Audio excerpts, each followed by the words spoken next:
I'm making this story up. Dade County Corrections never investigate this. I know for a fact Casey Anthony did not that little girl. Matt, they go in and they steal millions of dollars. Allegedly. Because I said my guy didn't do it. He's not guilty. You want me to go to the country of Cambodia? You don't know their last names. They don't have cell phones. You don't have an address. Nothing. He goes, no, you're going to have to find him. There he was, coming through the fog. It's about an 11-hour boat ride at night. And I think he's going to kill me. I said, Lewis, listen, there's a whole bunch of lawyers that want to take your case for free. They can get you millions. And he looked at me with the serenity that only an old man can have. And he put his hand on my shoulder. He said, the last time I went to court with a lawyer, a good one, I got 27 years in prison. I don't ever want to see a courtroom or a lawyer or a judge for the rest of my life. Did you know from the beginning, like, hey, I want to be a lawyer? No. Okay. No. I grew up in a rural area. It wasn't a tough place, but it wasn't a kind of high school where kids were college bound. Right. Everybody went into a construction job, an electrician job, a sod land job, some kind of machinery, very manual labor type blue collar stuff. And during high school, summers and stuff, I would work on a construction site. I'm not a carpenter in any stretch of the imagination, but I would tote lumber, coat wood, lay sod, trim bushes, whatever I had to do to make money, and we were poor. And I didn't know what I wanted, Matt. I knew there was a big world outside of where I grew up, but I knew nothing about it. I couldn't tell you where the pyramids were. I could tell you the Great Wall of China was in China because it was the Great Wall of China, but I had no worldly experience. And I knew I didn't want to go to college. I did not want to study an isosceles triangle or figure out what Rene Descartes, meant when just nothing. I wanted nothing to do with that, but I didn't really want to work. I have nothing but respect for guys who work hard like that. Yeah. But I didn't want to do it. So I joined the Army. And I was going to join the Marines. And when I went down to the recruiter's office, all 4 branches were in one spot. And I thought the Marines were the toughest. Love my Marine brothers, but they are not the toughest. The Army Rangers are. And the Marine recruiter tells me, well, the Marines can put you anywhere we want. I said, wait a minute. I could be a cook or a mechanic. I can do that right here. I can go get a job at the Waffle House. Right. I don't want to do that. So I kind of left there my junior high school dejected. And I remember his name to this day, Sergeant Everson Green. I think he was originally from the islands because he had that unique island accent. Right. And he kind of looked at me, come here, young buck. I got something I want to show you. And he showed me a video of infantry, hand grenades, flamethrowers, landmines, jumping out of helicopters. I said, sign me up. So my dad knew I wanted more than something than just a Central Florida rural town. And there was a good chance. My father served in the Navy. I didn't want to go to the Navy. He signed the waiver. 9 days after high school, I was at Fort Benning, Georgia. So the waiver is what? Because you were, 17? I was 17. Okay. Yeah. I got a picture of me at Fort Benning, Georgia when I was 17. Nobody believes it's me. I've aged pretty bad. But it was terrible. I didn't know what I got myself into because I was just a good kid. Yeah. I went to high school. I bagged groceries after school and on the weekends. I went out to the woods with our trucks. We had beers. We chased girls. Normal stuff. I was a good kid. I wasn't a troublemaker. And I remember I got off the bus at Fort Benning, Georgia, and the drill sergeant started kicking all our stuff around and found a condom in my wallet. And he said, what is this? And I said, well, I don't even know how to respond. Right. I'm 6 minutes into the Army. Can I use a bad word, man? Yeah. He said, did you come here to fuck me? I said, what? No. He goes, yes, you did. That's why you brought this condom. No, drill sergeant. He says, are you saying I'm too ugly to yes. No, drill sergeant. So you are a homosexual, Walsh. You came here to fuck me. I mean, nothing. And I thought, what did I get myself into? 3 weeks later, I'm blowing off an M16, an M60, 50 cal, and I was hooked. So my basic training was 14 weeks. It wasn't 8, and it was all combat arms. We didn't learn a single skill but to shoot and kill. That was it. And after that, what year is this? 84. 84. Okay.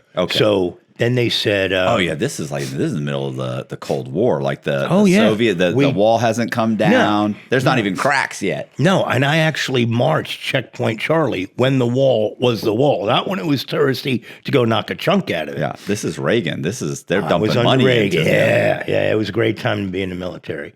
And then they said, who wants to go to paratrooper school? I signed me up. I couldn't get enough of the Army. And I was young, 17. I was 18 when I got to airborne school. And they said, who wants to go to Ranger school and all this other stuff? So I kept signing up, taking the bigger challenge. I wanted nothing to do with college or paperwork or suits. I wanted to be Rambo. I wanted to be G.I. Joe. No part of college or anything white collar was anywhere on the horizon. And I had a great time. I had a lot of friends. I had a good friend of mine. I hope he watches this, David Stanley. He's up in Wisconsin now.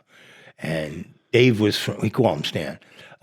He was from Prattville, Alabama, but he had a 1968 Mustang. So we would throw our sleeping bags in the trunk. And if we got a 4-day weekend, we got the hell out of Dodge. We went to whatever college town was there, Athens, Georgia, Tuscaloosa, Baton Rouge, wherever we could find a college town. And we chased the college girls. Right. And after 4 years of that, I had already done G.I. Joe for 4 years. Right. I said, let me go see what college is about. And at the time, if you got out and went to college and came back in, the 4 years you spent in college counted towards your time in service. So I said, I'm going to get out and be a college student. I'd never been an adult before in the civilian world. Right. I went from 17 to under the thumb and the tutelage of the U.S. Army.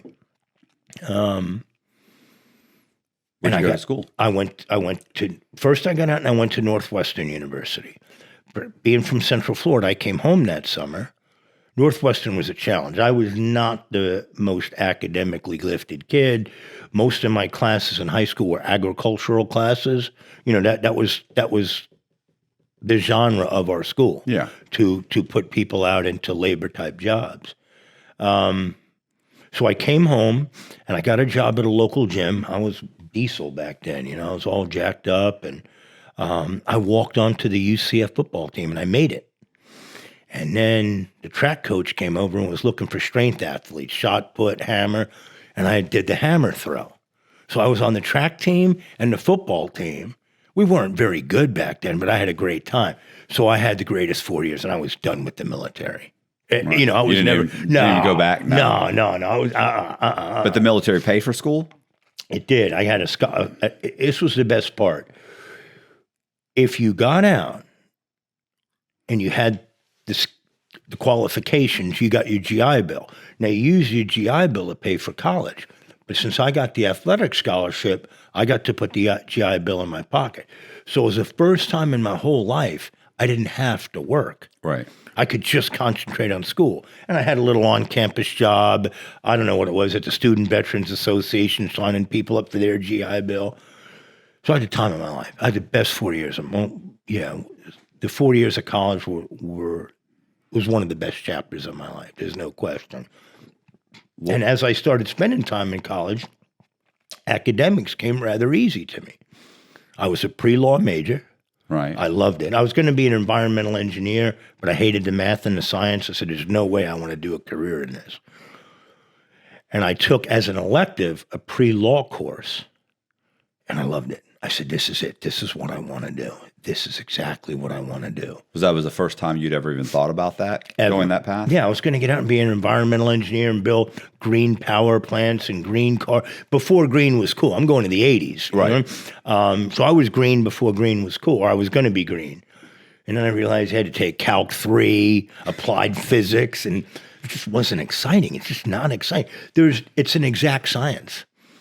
And I'm not a linear thinker. I'm lateral. Right. I like the law because an argument can be made on every word. Does that word really mean what it means? Is that what the legislature's real intent was? Right. Is that what he really did? So I decided I got a very good LSAT score, the law school admission test. I had very good grades. I had, a lot of accolades in college. I made who's who among American colleges and universities. So I got into NYU. I did my first year at NYU, and I took a job down on Wall Street back in the 90s. I thought I wanted to be a big Wall Street lawyer, walk up those steps with my $5,000 briefcase and, the little cufflinks with my initials on it and all that stuff. Absolute worst set of human beings I've ever been around. Right. Complete mental miscreants. Just, they would screw their own mother over for a penny. Wouldn't even have to be $1, a penny. I said, this is miserable. And I went up there with my girlfriend. I was all in love, man. We were going to go. She wasn't in law school, but we couldn't be apart. I couldn't breathe without her. She's coming with me. We're going to live in New York. We're going to walk through Central Park. And I had a dog walking job. One of the professors saw me and goes, how'd you like to walk my wife's dog? I didn't know who he was or his wife, but I knew brown nose a little, but I'd been in the Army. I knew that yes, sir, no, sir, 3 bags full worked well. So I have to go to this apartment. The elevator, this is on 5th Avenue. The elevator opens up into their apartment, not the hallway. They own the entire floor. I don't know how many square feet because I'm not good with that, but it was one hell of a big plush apartment. This terrible Jack Russell is attacking me. I'm trying to get this fucking thing on the leash, and I'm walking down the street and it's biting me. All the bonfire, the vanities, all the neurotic. Oh my God, you walk Miss So-and-so's dog? Do you have a card?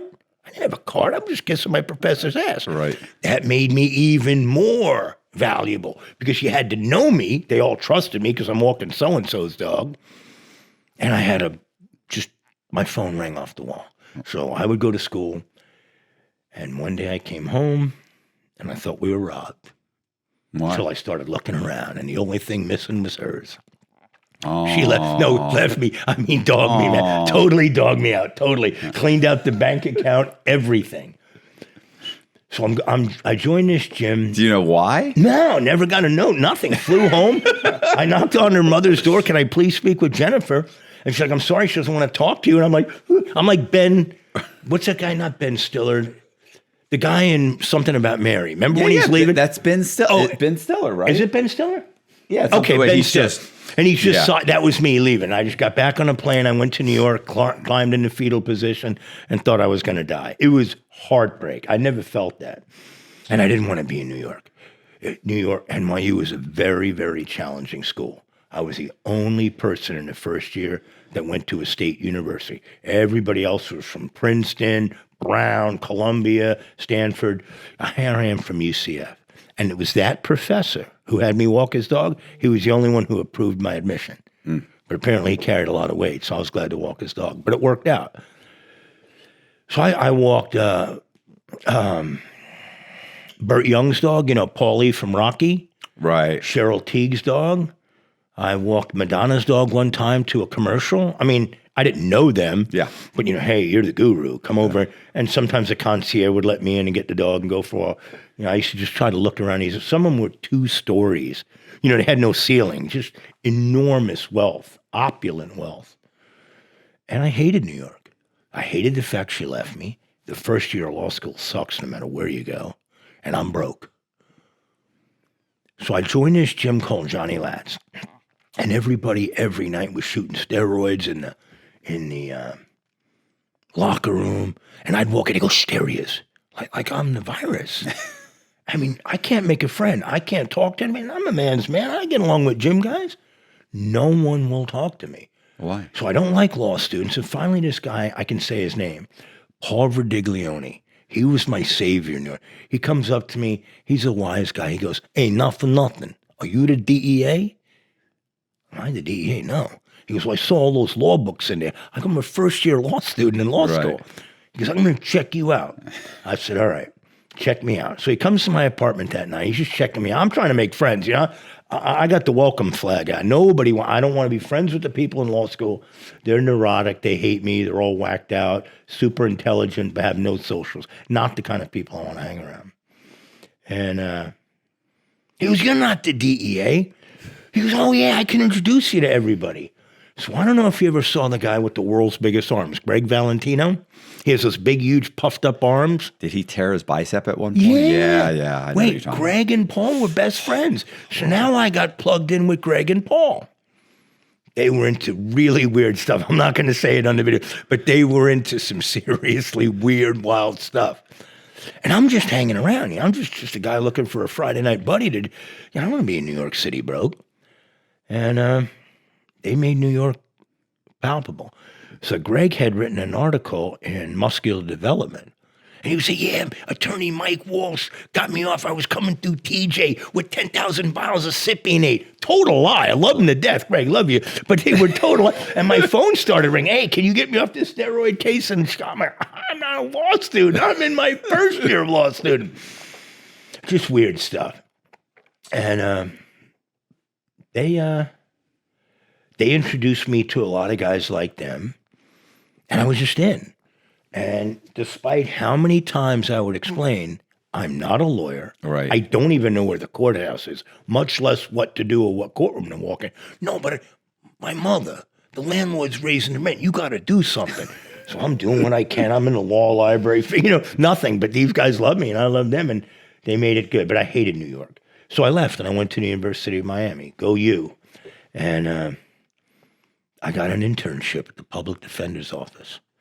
And in Florida, if you've taken certain prerequisite courses, you can start trying cases before you ever graduate law school. Get out. Yeah. Is that still to this day? Oh, yeah. It's called Rule 11 certification. Yep. So my supervisor, who's one of the best friends I ever had in the world, Terry Lenneman. Terry was a public defender, and he was just considered a pit bull, crash through it, no matter how ugly the case was. Terry had guts and Terry had skills.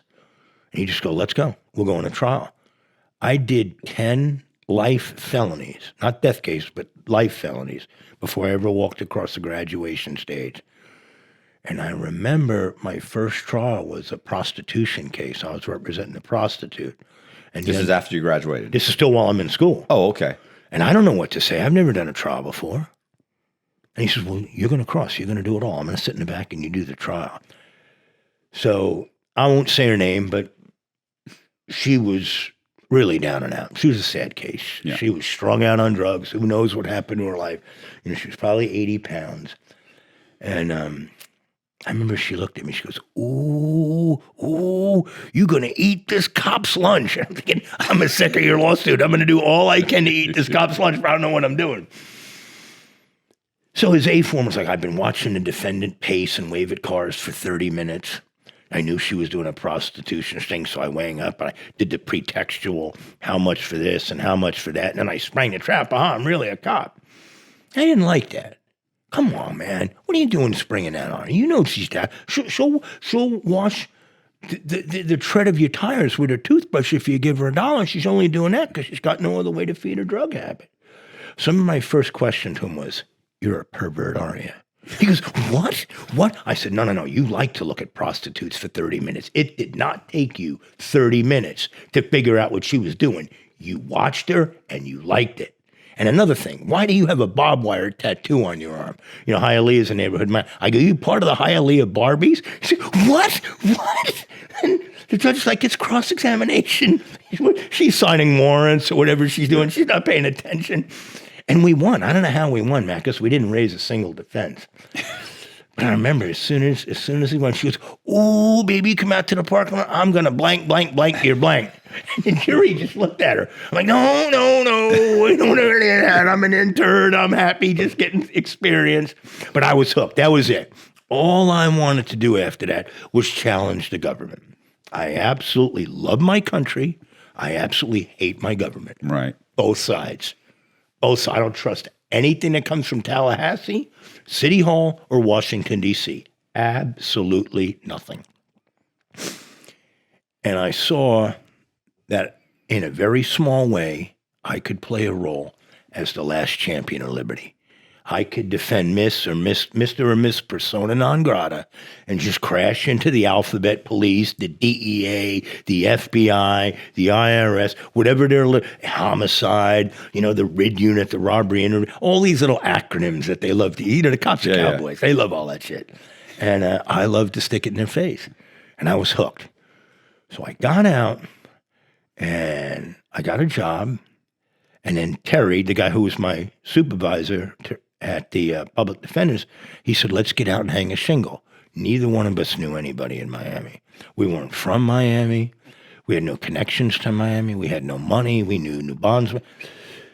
But I remember he had $7,000 on an American Express. I said, let's do it, bro. He goes, do you have a phone? I said, well, I have a cell phone. He goes, we need an office phone. We need an office. I remember we maxed that credit card out in 2 days. We got an office, we got a computer, and we looked at each other like you and I are looking at each other waiting for the phone to ring. And at the time, I had met... What year was this? This has to be in the 90s. 2000. Oh, 2000. Oh, okay. I was going to 2000. say. 2000. Mid to late. Okay. No, right at between 99 and 2000. Yeah. Okay. So here we were in Miami, two gringos. We had public defense. We had experience. We just had no experience in business. Right. And before I left, there was a new hire at the public defenders. I'm going to say her name, Right. Michelle Walsh, because she later became my wife. And we're divorced now, but we get along. But whatever. That was the love of my life. No question about it. And she was pure ivory tower blue blood. Honors graduate from Boston College, law review at Northwestern Law School, rich daddies, richer than God, but good people. They never had an attitude. And I remember I went in on a Saturday and I met this guy named Paul Brandreth. I'll say his name because he's dead. And his street name was Big Paulie Balls. He was supposed to be a hitman for the Gambinos and all this other nonsense the government, painted with. But he was an exciting guy. And I'd never quoted a fee before, and I was kind of shaking. Because remember, I'm a poor kid from the trailer park.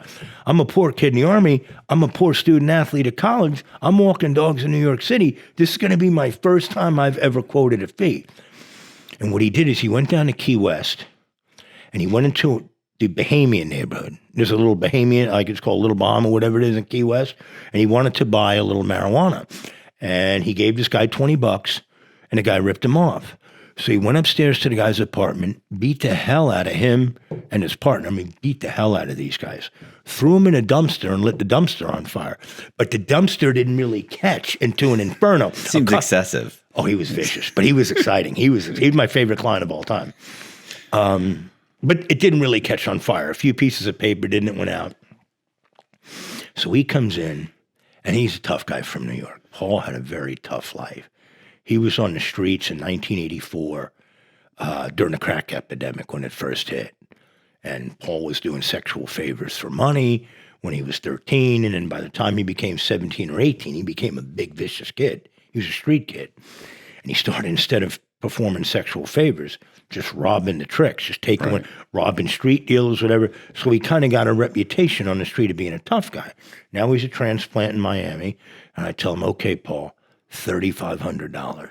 He goes, no problem. And he handed it. I could have charged him $75. But I didn't know, man. I didn't know. Listen, every time I quote whenever I quote somebody something for, I'm like, oh, it's going to be to do a speaking engagement. I say $8,000, and they're like, I'm so glad that you're coming. I always think, oh, damn it, I missed that one. That was too low. But you know what? I really would have done the case for $1 just so I could say I made $1. And then he left.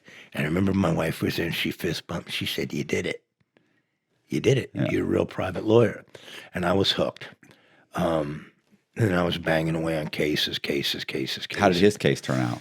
We won the Key West case. And then everybody Paul knew was an arch criminal. Right. Everyone. So now he's telling everybody. Oh, he's good for 10 clients a month. And they won and stuff. So it eventually got big enough. He was always in trouble, but everybody was always in trouble. He'd go to a Dolphins game wearing a Jets jersey. Next thing you know, somebody's, punched out in the bathroom. Just exciting stuff, but we just kept winning. And then his brother Keith was killed. And Paul believed this guy named Steve Citrangelo helped set it up. And they were in the ketamine business. Paul and his crew, Miami crew, went just south of Tijuana, Mexico, and bought a compounding pharmacy. We're not talking about like a bathtub mix, right? A real compounding pharmacy. And they were doing about $2 million worth of ketamine a month. That's a lot. So they're able to make They were making pure pharmaceutical grade ketamine with and then he would traffic it to New York, LA, Chicago. Right. He was connected to everything. And they had to take out Steve. Paul says he didn't do it. This guy Tom did, whatever. So there were 4 guys in a Coral Gables apartment, and Steve came over. But Steve was a big guy too. So you know one of those stun batons? It's like a baton with this. They smacked him in the face and broke his nose, but the guy started fighting. So they're trying to taser him, 2 or 3 guys, and they're trying to fight him, and they're trying to kill him. But this guy's fighting back. Finally, a gun went to the guy's lower back and shot him. It didn't kill him, but it paralyzed him from the waist down. So the guy's trying to like crawl around the floor like a seal, you know, with his hands. Why are you doing this? And he said, because you're a fucking rat. You're a fucking rat, and you set my brother up. So Steve got killed. This is in Coral Gables. That's not a neighborhood where gunshots and stuff go off. Right. I mean, I raised my kids in Coral Gables. It's a nice area. It's so they pretty well. They hear a gunshot. They're calling the police. Nobody called the police. So they said, what are we going to do? So they got to take him out. But it was daytime. So I said, let's go to Home Depot and get some stuff, a sleeping bag and some wrap. But Steve was a big juice head too. Right. So they get him, they got this little narrow staircase they got to bring him down. Paul says, I'm going to ride on top of him like a toboggan. Hits the bottom of the stairs, the sleeping bag opens up, and the guy's arms fell out.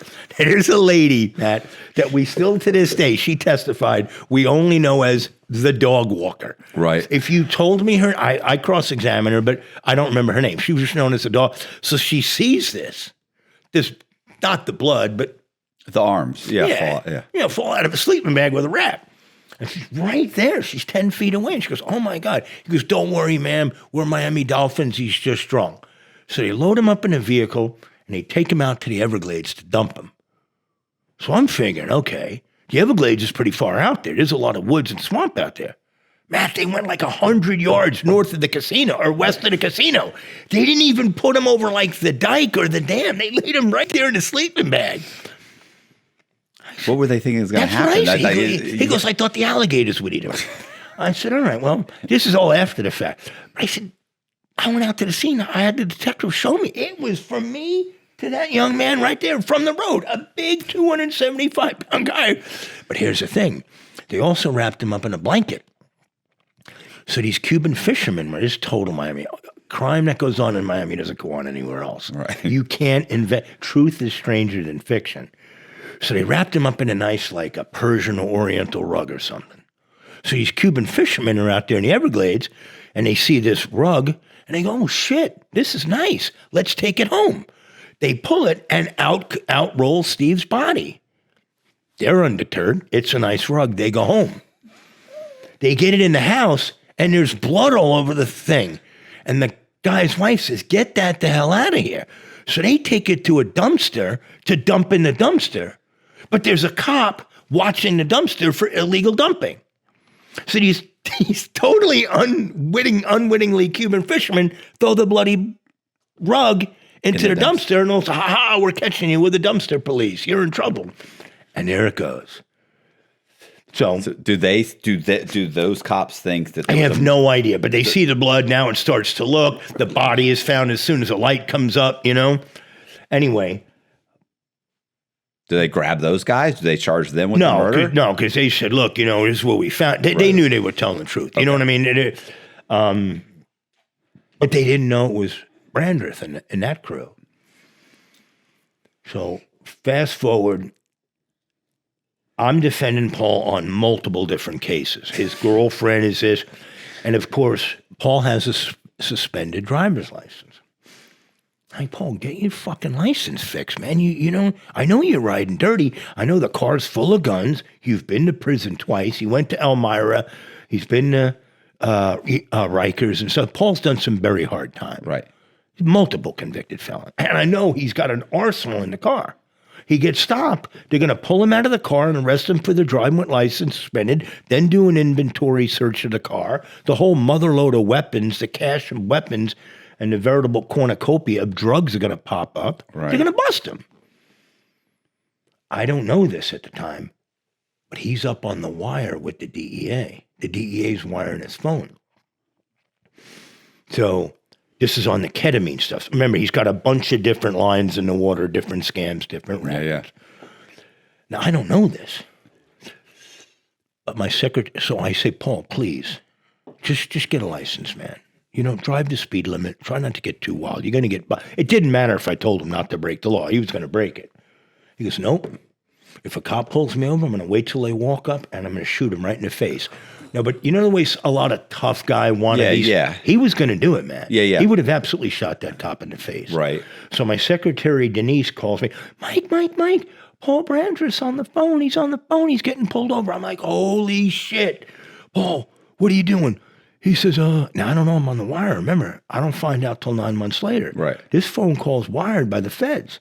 And I start yelling at him, listen, you fucking pussy, you better park that car, get out and run. I don't want him shooting a cop. No, I don't want him shooting a cop. I don't want some But that's not good innocent to cop. hit. No, but I also don't want him crashing into a soccer mom full of, girls leaving a soccer. This guy's a wreck. Yeah. But what the DEA's hearing is and a I'm lawyer like, if saying the judge, to evade. Of course, if the judge catches you, that judge's going to fuck you. And I'm telling him everything. And I don't know this.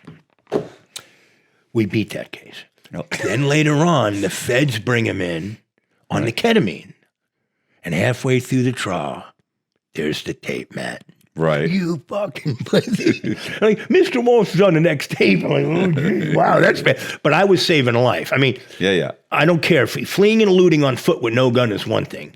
Shooting a cop in the face or going into a 100-mile-an-hour speed chase with an arsenal full of weapons and crashing into some old lady crossing the streets. Another, I'm between the devil and the deep blue sea. I got to give my best advice at that critical moment. And I remember the judge said, that's the best advice he ever gave anybody. And then during the trial, Paul had a lot of girlfriends. Well, he was a very good-looking guy, very charismatic, built larger than life, had rented Lenny Kravitz's home on South Beach. They got Lambos, Aston Martins, stretch Hummers, party going on every night, ketamine, ecstasy, the whole club thing. They knew all the club owners. They were living the life. And I said, Paul, you ever just want to calm down? He goes, Mike, I'd kill myself if I had your boring life. You got a great wife, but she's only one girl. You go to work all day and then you go home. He goes, I can't live that life. I said, all right. Yeah, you can't live that life. And one of his girlfriends, Lisa, was a Brazilian bruja, a Brazilian witch, like into Santeria and weird shit. So she was always stacked out. Stuff was always falling out of her clothes at the federal trial. So I remember this real piece of garbage named Armand DeAngelis. He's a real piece of work. He was a real federal scumbag. He was ripping old people off their life savings, pretending he was a church, just straight ripping honest old people out of their money. So he was a scumbag. So he comes up in the middle of this 3 or 4 week trial as a jailhouse confession rat. Right. Man, I know for a fact Paul would never confess. Right. I can't even say the words he said it. But when the DEA arrested him on the ketamine, they tried to do the scare tactic. You're going away for 100 years. Your only way out is to cooperate. He's like, go get me a sub, you fake, blah, blah, blah, blah, blah. There's no way he confessed. But this guy, Armand DeAngelis, gets on the stand, and he's like, yeah, he came into... Oh, let me back up. While he's in the jail, between the murder and the ketamine case, the murder of Stranglo, one of the cops goes and visits his girlfriend, Lisa. So Paul decides to write that cop a letter. Listen, you fucking pig. You ever talk to my girlfriend again, I'm going to fucking kill you. I'm on the 6th floor to Dade County Jail. Call my attorney, Mike Walsh, to set up the fight. Why did you write that? He goes, I'm never getting out of here. I just beat a cop's ass before I go away. I'm like, really? But you have to put my name in the letter? I don't want to be any part of that stuff. I'm not a hitman letter guy. I'm a regular lawyer. I'm legit. Nah, fuck him. So he's doing all this stuff. So the prosecutor in the case was a nice guy. He's a U.S. attorney, so he's cut from that cloth. Yeah. But his name is Ben Greenberg, and I like Ben. Ben's a good guy. He's a pretty straight Ben will give you his whole file. He'll be upfront with you. He won't pull that slimy stuff. He'll prosecute you because that's his job. Right. But Ben doesn't play dirty punch, and neither did Lynn Kirkpatrick. So this guy, DeAngelis, gets on the stand. He goes, yeah, he said he was going to kill that no good Jew fuck Ben Greenberg and Kevin Bliss. The bodies were going to pile up in the driveway. Like totally lying. And I can feel, Paul's sitting next to me, and I can feel just the ire and the rage building up in him. All right. He says, do I have any more money with you? I said, nope. He goes, I'm going to need you for one more case. I said, look, buddy, I'm always telling you to follow the law, but you've never followed my advice. I don't think you're going to follow it now. I don't know how he got the marshals to do it, but he got a hold of him in the receiving and discharge and put him down on his stomach and sat in the middle of his back and then put his hands under his chin and broke his back. Yeah. So the next day they come in. I'm coming into court, right? We're bringing all the little boxes in and getting ready. And the prosecution comes over to me like the cats that ate the canaries. We got him now. We got him now. We got him for witness tampering. I said, what do you mean you got him now? He broke Armand DeAngelis' back. I said, what happened? So the judge had a hearing, and Paul goes, Judge, I did not break his back because he testified against me. Remember my girlfriend Lisa that was here last? And you couldn't forget Lisa because I think she was wearing 2 threads of string in the ice cold courthouse. Right. I mean, whatever. She was blessed with good looks and a body, and it was all showing. So he said, Armand DeAngelis told me, hey, Paul, Lisa's looking really good. I'm going to keep that pussy warm for you when you go to jail. So nobody liked Armand DeAngelis. Like, no one felt bad that he got his back broke. No one. Right. He was the kind of scumbag oxygen thief that needed his back broke. Maybe not by Paul. You're ripping old people off. Come on. Yeah. Man. Come on. Go do your rackety. See, Paul would never hurt an innocent person. Ever. If he saw an old lady walking across the street, he'd help. But if you get into the rackets and the mismatch that he's into, then you got a dangerous fellow. Right. But he was so exciting. Everything. He had his girlfriends. He had transsexuals in the case. One of the tapes was by this tranny in Miami called Delicious Red. And she's like, hi, this is Delicious Red. I'm a 9-inch fully functional tranny. And I'm like, you're into that? Whatever, man. I don't even want to hear it. You're not going to tell anybody. I think the whole courtroom just heard it on the wiretap, Paul. Nah, nobody knows. All right, nobody knows. You know what I mean by exciting? Right. Just one onion peel after the next. You just don't know what's going to come out of his mouth. If you're going to be a criminal defense lawyer, he never whined. He never complained. He never wanted to meet. He never wanted to plea. He wanted to go to trial and everything. We lost the federal ketamine case. He had a bunch of other shit in that too, but the ketamine charges we lost, and he got 19 years. Oh. Then we had to go over to the murder trial, which was in state court. And we won that. So we only had to what trial? The murder trial. Oh, the murder. The feds didn't pick up the murder on Citrangelo. Okay. They just picked up the drugs and the bribing the border guards and all the stuff. Right. You cannot move 2 million bottles across that border a month, every month for consecutive months, unless you got somebody on the inside giving you info. Right. You know what I mean? I mean, I don't know what 2 million bottles of ketamine looks like a month, but it's got to be a lot. Right. Anyway. So he was an exciting guy. And then he was my in to bigger, exciting cases. And he was a hell of a lot of fun to defend. He always paid his bills, always. Never called you, what's going on with my case? Can you get me None of that. So just tell me when the trial is. Don't tell me nothing about the case. You want to go over discovery, Paul? Nope, I already know they're lying. Okay, they're lying. God. No, it was the everybody's lying defense. It was great. It was easy. You didn't have to massage this ridiculous story, this ridiculous machination of nonsense. Right. I mean, he never gave you that. He did it. He never told me. I didn't have to ask him. But I did ask him one time, I go, Paul, why did you leave Citrangelo's body right there by the side of the road? He goes, listen, I'm from New York. I'm afraid of alligators. I'm not going to that swamp. He goes, I thought the alligators would come over and eat him, but it was February. Maybe they're in hibernation. They're cold-blooded animals. I mean, wait, that's the reason why you left a body on the side of the road? Alligators are cold-blooded animals and it's February? He goes, yeah, who would have thought, huh? Yeah, who would have thought? But it was like that every time. He was entertaining. And my ex-wife was terrified of him. We went to the Key West case. She came, and he pulls out a wad of $10 bills, and they're all counterfeit. So we're going, this is before the Sun Pass, or maybe there was Sun Pass, but we had to pay tolls to get down to the Keys, going down the turnpike from Miami. He goes, what are you doing? We're going to pay with these. Like, we are not, listen to me, I'm going to be on camera. You do whatever you need to do with your stack of 10s. I am not handing a counterfeit 10 to a state agency on camera. No, we'll just pay. So he starts telling my poor wife, who's innocent. My wife has never said a profane word, never smoked a cigarette, never had a drink. Right. She's nerdy. Right. She's sweet, she's innocent, extremely intelligent. She's not a bubblehead, but she grew up in a very protective bubble. Right. So she's in the back seat, and I'm driving. It's her Audi. And Paul goes, hey, Michelle, you ever been in a K-hole? She's like, no, what is that? I kind of know what it is. He goes, when you do too much K, you go into a K-hole. She goes, oh, my God, no. She's 6 months out of law school, Matt. And he goes, yeah, I had my brother Keith's Rolex on last night, right? And I'm going into a K-hole over at Crowbar nightclub. And I see this motherfucker. He's clocking the watch. So I pick up a bottle of Cristal and I smash him in the face.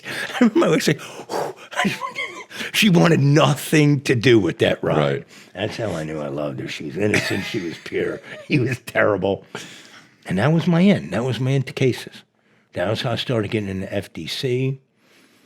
And so that's kind of... He's my break-in case. Into what? More larger cases, more federal cases? Because was there press, a lot more press? Yeah, there was a ton of press on it. I mean, and then while he was in FDC, I won't say this guy's name because he's still alive and he's still in custody. He was a very, very, very wealthy banker. And he went over to the country of Cambodia. And the law in the U.S. is if you're a U.S. citizen and you go to another country and you have sex with a minor, we'll bring you back to the United States. And I don't care what the age in that country is. You're a U.S. citizen. Yeah. You got the magic blue passport. You're over 18. She's under 18. Your ass is getting prosecuted here, which I agree with. Yeah, which I've heard that. Of course. Listen, man, leave the kids alone. Do what you got to do. There's plenty of freaks in the world. Leave kids alone.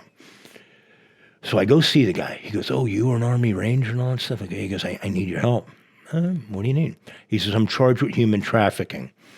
Now, human trafficking, the way the feds, if you jaywalked, they would call it terroristic interference within their state mobility or something. Yeah. They like to, if you go overseas and you have commercial sex, pay for play with a minor, that's called human trafficking. Yeah. So it's not like trafficking where he was buying and selling.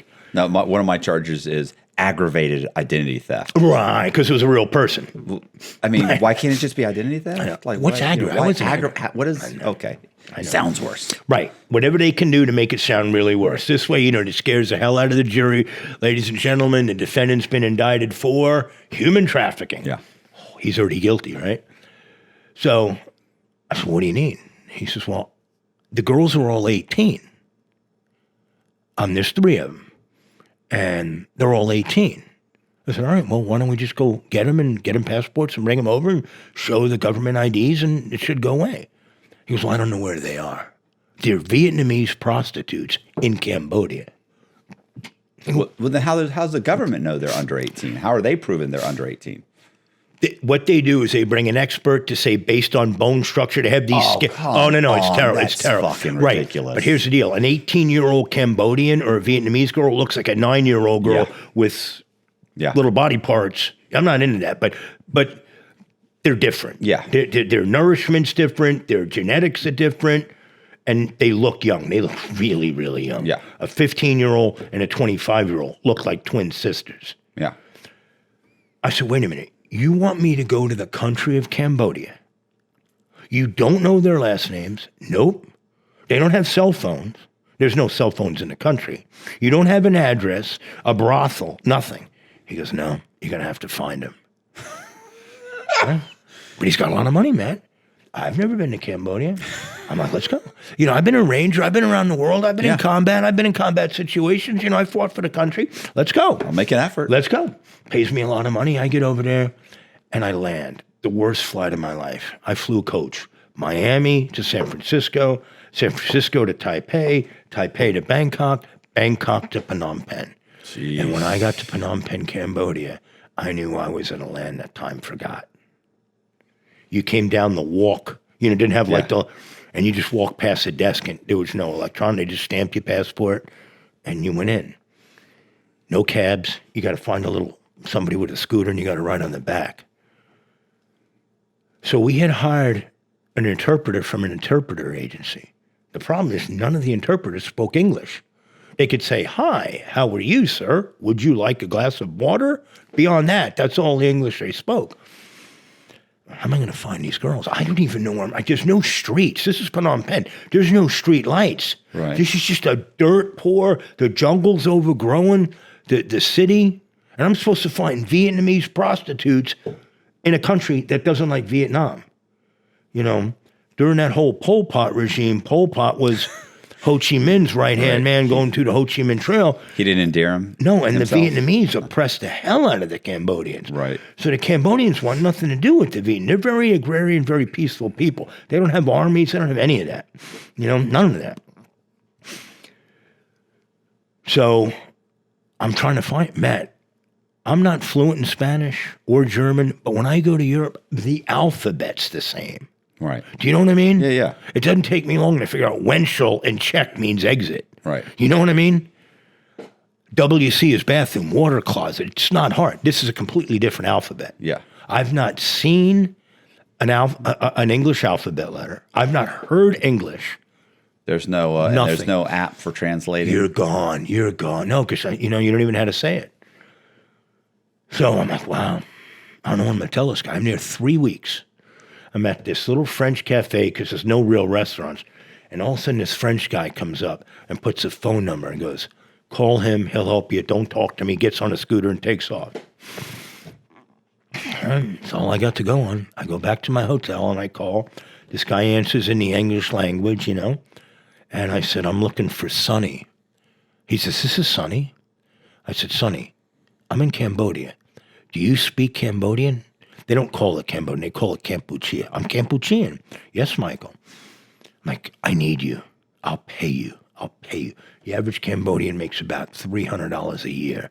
I will pay you $500 to spend 2 days with me. I'll pay in American dollars, whatever you want. He says, well, I'm in a town called Siem Reap. It's far away. I'll have to take a boat down. And we're talking about like one of those, you know, those little like long canoe kind of thing, like you see in Rambo. We're not talking about like, you know.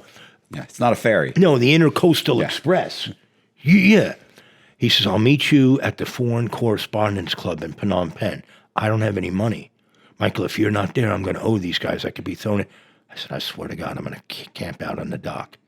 I have not spoken to anybody that speaks English in this country, and Kampuchean or Khmer or Hmong, because there's so many different dialects. And the next morning, there he was coming through the fog, just like a movie, right out of Apocalypse Now. You could hear a little with the motor. He goes, Michael. I'm like, Sonny. I grab him. I go, you're not leaving my side. I tell him who I represent. I said, we got to find Han, Yip, and you, whatever the names are. He goes, okay. I said, where are we going to find them? He says, we'll go to Tulkok and a couple of the jungle brothel slave camps. Jeez, that sounds good. Jungle brothel slave camps. Yeah, no, it's bad over there. It's dangerous. What year is this? 2005, 2006. Yeah, like iPhones aren't, like there is no app. It doesn't matter. You got no phone. There's no cell phone over there. Well, I you gotta have in general, I was thinking maybe you get a thing where you can say you can type in what you want and it translates or nothing. There's no service. Nothing. Right. There's no cell phone towers over there. Right. Okay. 90% of the country doesn't have electricity or plumbing. 95% of the country's illiterate in their own language. So there's nothing. I'm like, just don't leave. This guy, Sonny, turned out to be a godsend. Is your client still in jail? Oh, yeah, he's not going anywhere. Okay. Not human trafficking, not going anywhere. But plus, you've got passports, you've got bank accounts in China. He was an American. Right. Like I said, very wealthy Miami banker. But he got tripped up in that. So I'm going to these camps. We're out in the jungle. We're riding little scooters. Yeah. You know, there's no cars. There's no Uber. Yeah.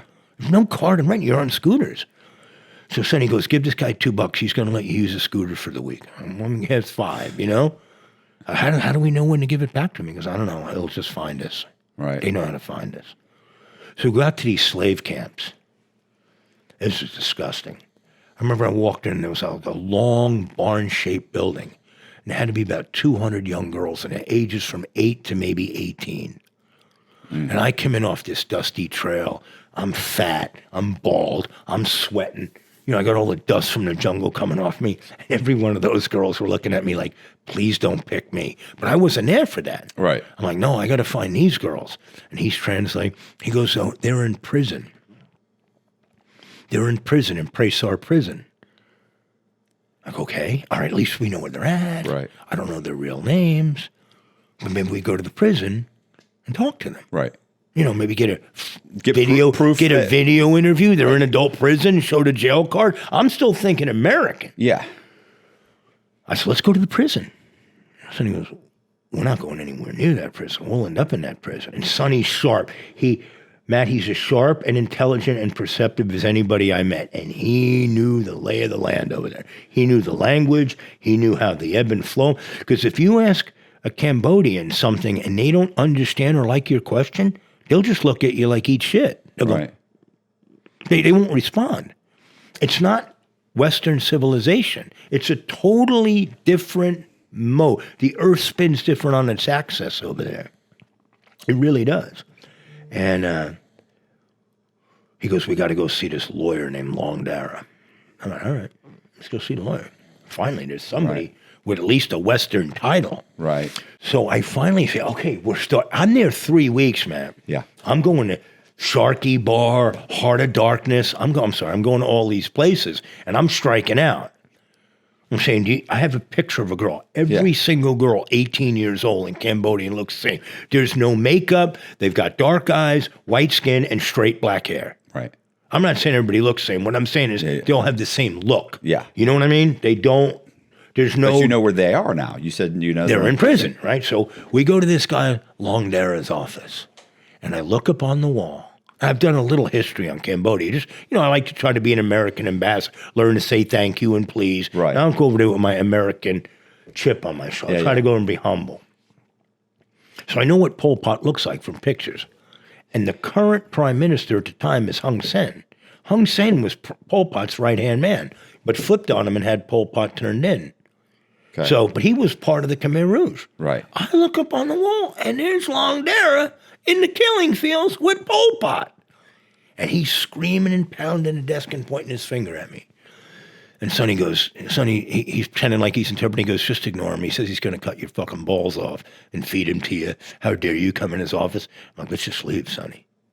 I mean, this guy could cane me right now. Right. And no one's going to know. This guy was running around with Pol Pot in the 70s. Right. There's no way I'm staying in here. He goes, no. He says, all right, I'll get the girls out of prison and have them here in my office tomorrow, but you owe me $5,000. And I had money hidden all over me, but I wasn't about to pull $5,000. I said, well, I don't have that. My client had given me enough money because, not bribe, but you got to pay for stuff over there. I said, you're going to get the girls out of prison. He says, yeah. They're in prison with their moms. I said, can you get their moms too? I figure if I get a mom there'll and be more. The adult child, you know what I mean? If they're really 18, be able to show legitimacy. Hey, he didn't human traffic a minor. He had whatever kind of sex he had with a consenting adult. None of your business, government. Right. But I think this guy's completely giving me a snow job. I mean, I don't care how much you paid me. I cannot go to a prison, Matt, and bring someone in my office tomorrow. Yeah. Can't do it. I can maybe get you in after we fax in and get approval from the warden and all that. But I said, I'll be here tomorrow with you $5,000. Next day, there they are. I can tell it's them because I have the picture of the one. So Sonny's, where are the others? She said, well, we're in prison, but the third is back in a small town that has no name in Vietnam. I said, okay, but we got two. We got two of the three. We're hitting, we're doing good. Now, how do I get them passports or IDs? I don't know anything about the Cambodian government. Are these girls saying they're like 19 years old? Or you've asked them, hey, how old are you? And he's they're saying, interpreting, right? And the mother said, and when I'm looking, there's enough of a similarity between the mother's face and the daughter's faces that I don't need a DNA test. That looks like your daughter. Right. And the mother looks to be about 45 or 50. So I'm thinking, okay, because they have kids at 13 or 14. 15, you're an adult in Cambodia. So by 14 or 15, you have your own family. They don't go to college. There's no Yeah. colleges there. I'm like, holy smokes. He's got them. Right. All right, what do we do? You're missing one, though. Right. So I'm like, damn, the one that I don't find. So Sonny goes, all right, we got to go down to Kampong Song, which is on the Gulf of Thailand, to the Vietnamese embassy and get them passports. I said, all right, well, how do we do that? Because I know how to get a U.S. passport. Yeah. You need documentation. You need an ID. You need your birth certificate. Matt, these girls are born out in a rice paddy during the rainy season of the Year of the Snake. Yeah. They have these things called family books. I don't know what the Vietnamese embassy needs to issue passports. I have no idea, but I'm taking them to the government. We're not going to do some shady shit on the side. These are going to be Vietnamese embassy issued Passport, yeah. They're terrified to go back to Vietnam because they probably have warrants for their arrest. So that night, they go in there. I start to go in the Vietnamese embassy, and a soldier hits me right in the chest with his AK-47, turns it around, and is pointing it at me, and he's yelling at me. I got my hands up, and I'm walking backwards. You know what I mean? There's no, the government runs everything. Yeah. They don't, there's no IA, there's no inspector general. They kill you, you must have been doing something wrong at the gate. So he goes, step back. We have to do this. We have to come back in 4 days. I'm like, all right, we got a couple days to kill. I said, how are we going to find the other one, Han or Hugh or Yip or Wing? I mean, I'm not trying to make fun of names. It was one of those names. He says, well, I can't go to Vietnam because I'm Cambodian, but I can find you what they call an engineer. It's not an engineer like we have here. An engineer engineers things and can make things happen. I said, all right, will he go get her? He says, you have to go with him. I said, I'm going to Vietnam. He said, yeah, you're going tonight on a boat. The only time I hope this guy pays you a fucking shitload of money, shitload of money. Okay. Made a couple years worth. Okay. Right, but I want to make this happen. I'm not coming back failure. Refuse to fail. I'm an Army Ranger. I got to get this done. Right. I mean, I want to get this done. I want to, So he brings this old guy out. Absolutely the most, and I've been in combat, the most scared I've ever been when I was on this dock. There's no lights, not even on a dock. It's like a little plank of wood sticking out in this river, the Tonle Sap River. And a guy gets off a boat, and half his body is completely burned with napalm. He was in the South Vietnamese Army fighting the Viet Cong, the NVA. He got caught. He escaped to Cambodia, but he knows how to get around Vietnam still. Right? We're not talking about go on their social media. It doesn't exist. Their zip code is here. There's no zip codes. Yeah. So he comes up to me, he goes, Mitta, Mitta, I love you. You love me, right? I go, yeah, I love you. So he told me his name, but no matter how many times he said it, I just said, look, can I call you Ho Chi Minh? Okay, you call me Ho Chi Minh. And I'm figuring, wait a minute, how long is it going to take us to go down the Tonle Sap River, down the Mekong River, into Vietnam, and find these? Sonny says it's about an 11-hour boat ride at night. I'm getting on this thing. I just met this guy 3 seconds ago. Right. And he looks like he just came out of a napalm burn unit. And I think he's going to kill me because I got money. Right. I'm like, look, if he wants someone, I'll just give it to him now and leave. Yeah. I'm not dying for money. We're going down this river. These are like pirates, man. They're like river pirates. Right. There's all kinds of illegal shit going on in the river. You hear machine guns going off. I'm like, I don't even know how. But now I'm too far gone. You know what I mean? There's a famous book about Cambodia by Amit Gelboa called Off the Rails in Phnom Penh. And I'm off the rails. I'm on this river. It's just like an apocalypse now with the fog and, villagers with no tops on, some Nat Geo shit. But I get into Vietnam, and he says, come on, I know where she's in a village. I go, how do you know this? Right. Like, how do you know this?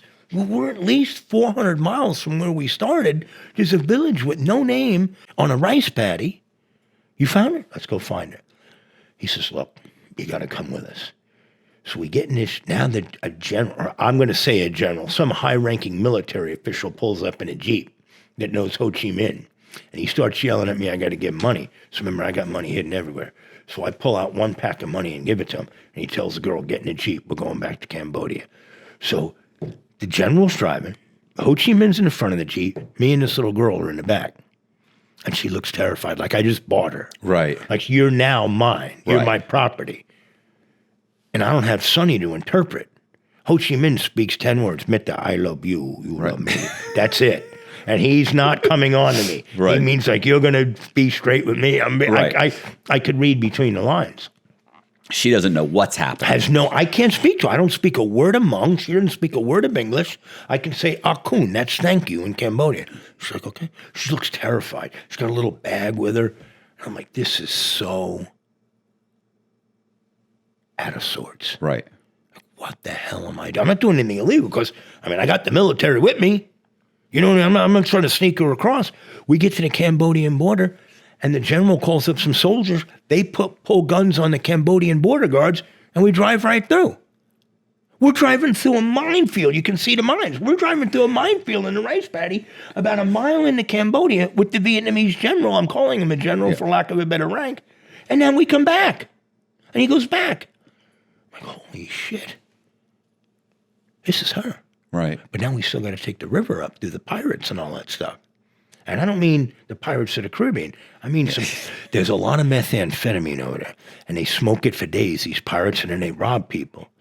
So I would have to crawl down in this little hole in the boat with her. And Ho Chi Minh would do whatever he did to get us through the pirate points. I mean, if they catch me or her, they're going to waste me and just throw me in the river. Right. I'm going to be some kind of alligator crocodile bait in some Cambodian Vietnamese river. We get back, and we get them. 4 days later, we get them passports. We call the government. We've got them. We've got the girls. They're like, no way. I'm like, yeah, we got them.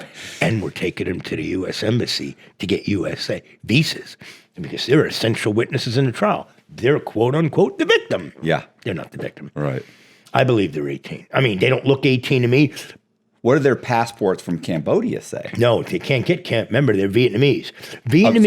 There's no immigration between Vietnam and But Cambodia. I'm saying the Vietnamese issued them something for them to fly over here, right? So they have some kind of paperwork. I couldn't read a word on it because I don't read. But do those say they that totally, they're 18? Yes. Okay, well, then Right. But now I got something from the government, from the Vietnamese government. saying- That's what I'm saying. The Vietnamese government, we didn't bribe them. We Right. paid. And Sonny goes, give me $20.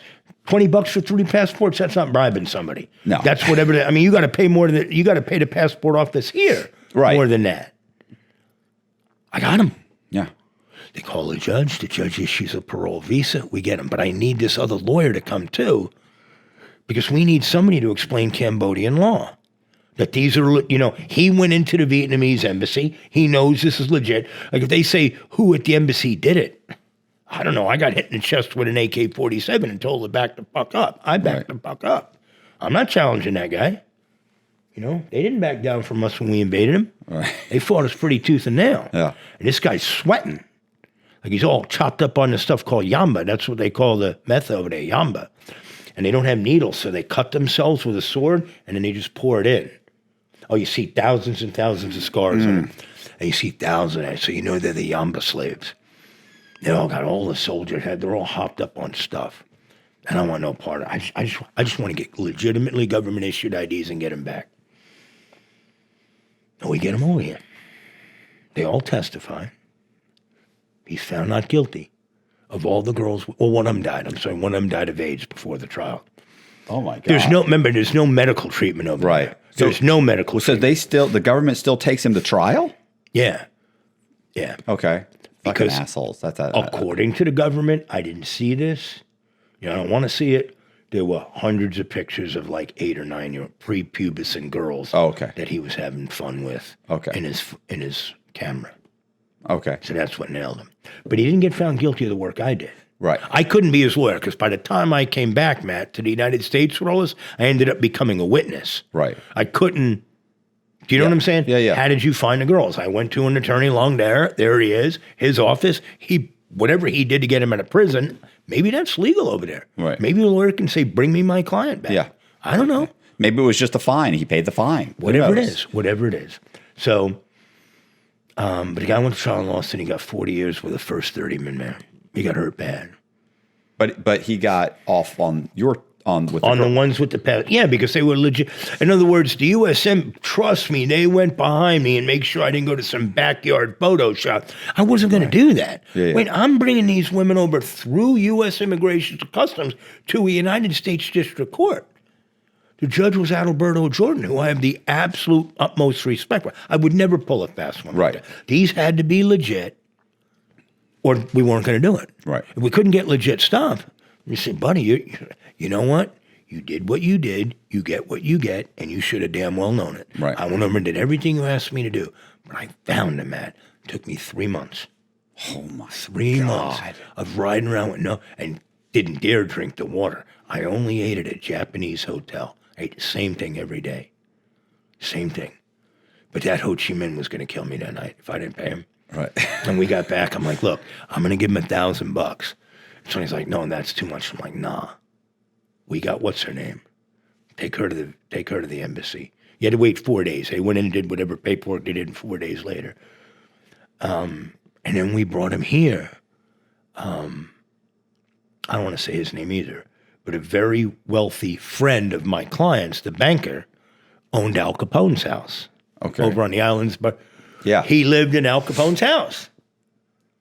So instead of putting these young girls up in a hotel, we put him at that house. Right. He's safe. He's gay. He's not a pedophile. Yeah. They weren't kids anyway. And when I went over there, she was eating cat food. She thought she was eating cat. Like there was like a little Friskies. Didn't realize it was for the cat. Opened it and didn't realize it was. They couldn't conceive feeding an animal food. The animal was on its own. We eat animals. We don't feed animals. I didn't have the heart to tell her and say, yeah, it's good. She's like, you want some? I'm like, no little Friskies for me. They were nice. But they had no idea. I said to Sonny, because Sonny, I had to bring Sonny over to. I said, look, there's nobody that speaks Khmer in English. Yeah. If he's not here, the girl says, I have to go to the bathroom or I need female items. Right. Whatever happened to those girls? They go back? They send them back? They had to. Yeah, they didn't want to be here. Really? It was way beyond anything they could handle, Matt. I'm sorry. Right. It was we're talking about people who had never been to an airport, much less on a plane.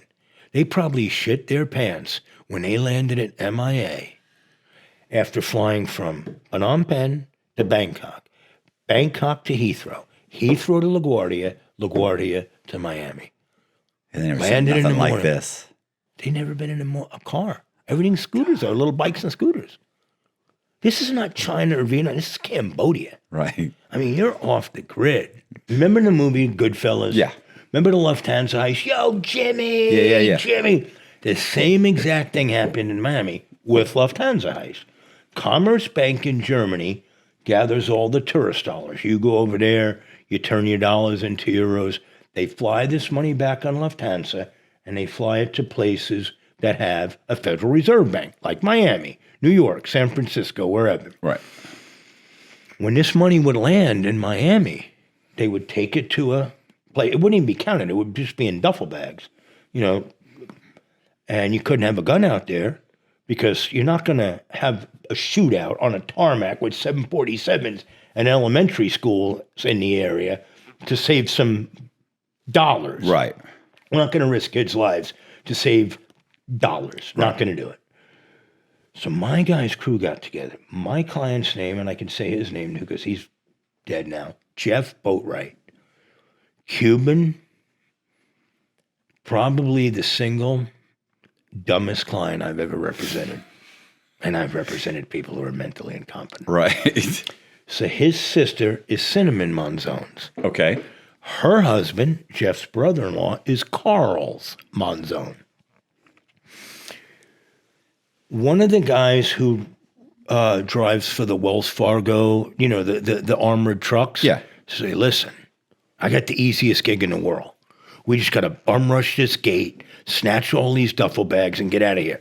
There's no cops. There's no guns. You're in, you're out, and you got duffel bags of cash. Straight out of Goodfellas. I don't even think they saw Goodfellas, but the opportunity was right there. So Carl's is sort of the mastermind of it. Carl's just gets off the boat from Cuba a little while earlier, doesn't speak English, and is a total scumbag. He's alive, and he's going to see this, and you're a scumbag, Carl's. So they all have a role to play. Matt, They go in and they steal millions of dollars in duffel bag money. Right. They don't even know how much. The Fed's like, it's 7 million, it's 11. It's way more than that. You know, they owe, this time they underinflated. Right. The money was never counted. They count it here. They just come over and they weigh it and they take it to the Federal Reserve banks and they burn that money and issue clean dollars. Purely got away with it. Nobody knew who did it. Nobody. The FBI did not have a clue. It was the perfect crime for people who didn't have 2 working brain cells. Just Jeff was born here, but he's of Cuban descent. And Carl's had just gotten here from Cuba. Millionaires, overnight cash money. That in and of itself is a problem. Right. Giving stupid people a bunch of money, illegal money, they very quickly blow it or start doing stupid shit. And I'm going to tell you exactly why you're so right. Okay. So Jeff likes cocaine. He likes strippers. Jeff's about 400 pounds. It's pure lard. Jeff is a fat slob. Right. But you got to like Jeff. If you knew Jeff, you liked him. He was just a likable idiot. You couldn't help it. And so Jeff starts taking his money and he's going to Gold Rush, which is a 24-hour titty bar in Miami. And he's just staying in the VIP room for 3-4 days straight with coke and strippers going through 50, 75, 100 grand a day, you know, doing stuff. So Carl's, his brother-in-law, says, you know what? Look at this motherfucker, what he's doing. You know what I'm going to do? I'm going to fake a kidnapping of him. So he hires a kidnapper who's not really a kidnapper, but he's going to kidnap Jeff, pretend he's holding him for ransom. Meanwhile, he's calling Carl's for the ransom money. Carl's going to pay him 25 grand, but he's going to tell Jeff, hey, Jeff, I had to put up $1 million of your money to get you loose. Do you understand? Yeah, He's already got millions. This guy just gets off a boat and he's got millions and millions, but he wants another $1 million. Because he feels like that guy's wasting his million. But Jeff can do whatever he wants with his money, right? All right. Remember now, they had totally gotten away with it. Right. I know this because later on when they get caught, I talked to the FBI. They didn't have a clue. So we'll call it kidnapping number 1. Carl's hires a kidnapping crew to kidnap Jeff, hold him in a warehouse, beat him up a little bit, and he's going to pay him 25 grand, and then they're going to let Jeff go. He's going to go, look, Jeff, I had to pay him $1 million. You got to give me $1 million of your share. What a piece of shit, right? He's doing this to his own brother-in-law. They do it. Jeff's into weird shit. He's into the Santeria stuff. He goes to a hotel with a couple of strippers and a suitcase with 400 grand cash. They, of course, put a slip of Mickey in his drink, and he passes out for a day. And when he wakes up, he's got no clothes. He's got no briefcase. The hotel's kicking him out. He's wrapped up like a toga on the banister of the bedsheet. Girls, come and get me. Whatever. This is how dumb Jeff is. And then he believes somebody put his, the only way to find those girls and get his money back is to pay a Santeria priest. He pays her 180 grand. She's going to do chicken bones or whatever they do. God.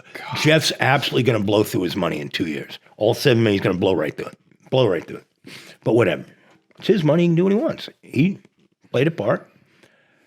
The kidnappers realize, you know what? This fucking little family here's got some money. They don't put 2 and 2 together, Matt, but they suspect something. Yeah. Let's really kidnap him this time. So the first kidnapping was a stage kidnapping. The only one who thought it was a real kidnapping was poor Jeff. The same crew that kidnapped him the first time says, let's really kidnap him. So this time they kidnap him and they call Carl's. I said, motherfucker, you got some money. You better pay the fuck up or we're really going to hurt him. Carl goes, I don't give a fuck what you do. I was going to say, that's a mistake. Kill him, right. They're like, oh shit, we got to do something. So they're torturing Jeff. They're pulling his fingernails off on the phone. Jeff says, let me call my mom because, I'll say it, a lot of Jeff's money was buried in her backyard in coolers. Right. And he can take that money and put it in the bank. So now he's got to call mom and let mom know, mom, you need to, go 10 paces from the big oak tree, turn right, 4 more paces, dig a hole, and you're going to find money. And these guys are pulling my fingernails off.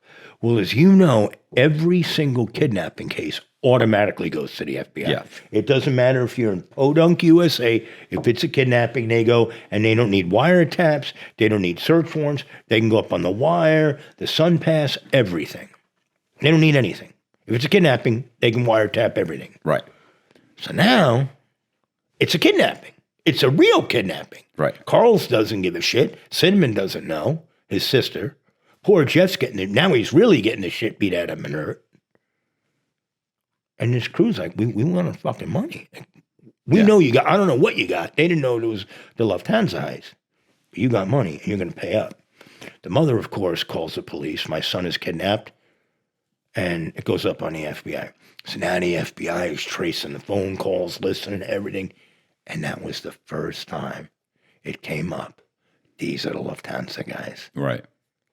If they didn't do the kidnapping, never would have happened. Never would have gotten caught. Never would have gotten caught. Ever. So the kidnappers are taking Jeff out to the Everglades to kill him. So the FBI's got to sweep in. No, they, I don't know if they were gonna, but they pulled his fingernails. So these were mean guys. These were not. No, if you're pulling fingernails, you're ready. You're over that line. Yeah, you're going to right. cut this guy up and throw him in the Everglades. Right. So the FBI takes it down, and of course Jeff's singing like, he's tied up in the back in handcuffs with a hood over his head, and Jeff sings like a bird about the kidnapping, but nothing about the Lufthansa. So here's where it gets kind of comical. I feel bad for Jeff. I wish he were alive. He was really nice. He was a fun client, but he was just dumb. Right. So Carl's, right, we're all going to go to trial. Everybody's going to shut up and go to trial. There's really no proof. There's really no proof. It's a bunch of idle chatter on a thing and a couple flips. We can beat the flips and we can win this at trial. I go into the FTC to see Jeff one morning, and I see Carl's lawyer walking Carl's to the igloo. That's the rat room. Down in Miami, they call it the igloo because it's cold. If you're going to the igloo, you're going there for one reason, to debrief. And debriefing means to sit down and sing like a bird and rat your ass off. Right. Whatever. Look at that son of a bitch. He's the lead. So the FBI contacts me and go, look, Carl's debriefing against Jeff, but we know Jeff's the lowest common denominator. We're not asking him to be a flip, but we want him to flip on Carl's, and we'll show him the tapes of Carl's flipping on him. Now, I would do that, man. Look, if I'm going away for life, cooperating might be my only way out. I get it. Right. But if somebody's trying to throw me under the bus, oh, no. You're getting thrown. No. We're ride or die, or, it's you or me. We're either ride or die together, or it's you or it's me. That's right. it. So the day before the FBI comes out to Jeff, his sister Cinnamon's pleads guilty before Judge Graham. Pleads guilty, admits it, the whole proffer. In a guilty plea, the government says if this case would have proceeded to trial, the United States of America would have proven beyond a reasonable doubt, and then they go through this factual proffer. Cinnamon says, I totally agree with that. I'm totally guilty. Find me guilty. So Jeff's all excited because they're going to bring him a little sandwich. Jeff's hungry. He's right. Okay. So they have this, I don't know why I think this is funny, but I do. They have this little carton of juice called Jungle Punch. It's actually called Jungle Punch. Right. And it's got a red cartoon lion with a crown and the king of the juices and stuff. So Jeff comes out, and he's so heavy they can't even put him in one set of cuffs. They've got to do like a bunch of links. Yeah. 6 handcuffs because he's too big. They can't get him by him. So he comes out and he's all happy. I go, look, Jeff, your brother Carl's is ratting you out. I've seen the tapes. He's ratting you out. He looks at the FBI and he goes, do I have stupid motherfucker written on my head? And everybody looks and goes, yeah, you do. Look, your brother-in-law Carl's, he set you up. We're playing the tapes from the first kidnapping. The second kidnapping about the first. No, they were real kidnappers. No, they weren't. Carl's paid them to do it, so we have him on tape admitting it. Right. No, Carl's would never sell me out. So the FBI goes, all right, look, he doesn't get it. Let's go to his sister. And the FBI's getting pissed because he's completely just fucking straight line him. Right. Right through his teeth. Every word he says is complete prevarication. So the FBI goes, all right, we want to talk to you about your sister. Remember, the day before she pleads guilty. Right. Jeff says, I don't even know why you have my sister in this case. She's totally innocent. And she's already pled guilty. Already pled guilty for everything, right? The FBI goes, that's it, you fat bastard. You're going back to FTC. And he starts clamping cuffs on him. But Jeff's not finished with his Jungle Punch. So he's like refusing to be cuffed, but not to be refused to be cuffed. So he's trying to drink this jungle punch, and they're pulling jungle punch, and he's going, Mike, help me, help me. All he wants to do is eat a sandwich in the jungle punch. That ain't more about going to jail or nothing. Oh, geez, he's a sad case. So Carl's gets a 5K, a Rule 35, and poor Jeff's at sentencing. Now everybody's completely flipped. It's just Jeff, and he's still not believing that they flipped. Or is it at some point does he realize they're to this day? He's dead now, but I don't think he believes. I'm like, here is the tapes, bro. That's your brother's voice. That's your brother-in-law's voice. He's telling you, fuck you. I paid you the first time. I'm not paying. He never paid, bro. Everybody knows this. Your sister told you. Man, you guys must think I'm a stupid motherfucker. And he had this big tattoo down his arm. He liked that big Stay Puft Marshmallow, and it just said El Nino. And that was his son. And Jeff did love his kid. Jeff was a loving guy. Jeff was not a bad man. And he would come to court when he'd see his son, he'd smile, and he had the big fat cheeks, so we would get like the slits for eyes, and he ain't waving. Stuff's going on. He's about to get 30 years. He's waving to his son like he's just oblivious. So Judge Graham says, I'm going to give him acceptance of responsibility, which for your viewers, is 3 levels off. That's a lot. When you start getting over level 20, 3 levels can become 3, 5, 6, 7 years real quick. He goes, I want you to tell me what you did with the money. He goes, well, I spent hundreds of $1,000s in Gold Rush. I bought the girls jewelry, everything like that. And then he wouldn't admit to being ripped off by the strippers. Right. I said, Jeff, you have to tell the truth. Who the fuck cares? Right. He goes, I don't want the judge to know I'm a sucker like that. You're at your sentencing, bro. You got caught because of your own family. The cat's out of the bag, bud. Right. The cat is out of the bag, Jeff, and who cares what Judge Graham thinks of you? Do you want your 3 levels? Not. You better tell him the truth. He said, I woke up a couple days in a hotel. All my clothes were gone. My phone was gone. I had to wrap myself up in a bed sheet and ask somebody to use their phone. How embarrassing is that? Just goes, okay, I'll credit you with that. I'll credit you with that. They're trying to get the money back. Yeah. He tells them where the money is buried in the backyard, so they get some of that back. You're not getting it. You're not getting your money. You want to buy a lot of scooter pies? Yeah, a lot of scooter pies. Or you can get some time on. Right. What do you want to do, pal? We'll get you a lower level and stuff like that. And he just goes, okay, I want to know where that 180 went. He won't tell them the name of the Santeria priest. I'm like, look, Jeff, I don't know how to tell you this, buddy.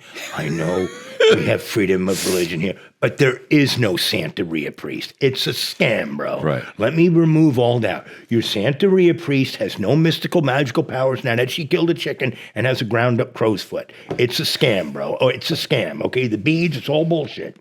He goes, no, it's real. I said, okay, well, just tell him the name. He goes, what do you mean? I said, I don't know. Rosa Perez, Esmeralda, Hernandez. What is it? Just give a name. Tell him the name. He goes, nah, man. Judge, I can't. He goes, not only are you not getting acceptance, you're not getting a downward, you're not getting the lower level. And he whacked him out. He didn't whack him out. Judge Graham treated him fair. He gave him low end of the guideline, but he gave him low end of the guideline. But what was it? 20-something years.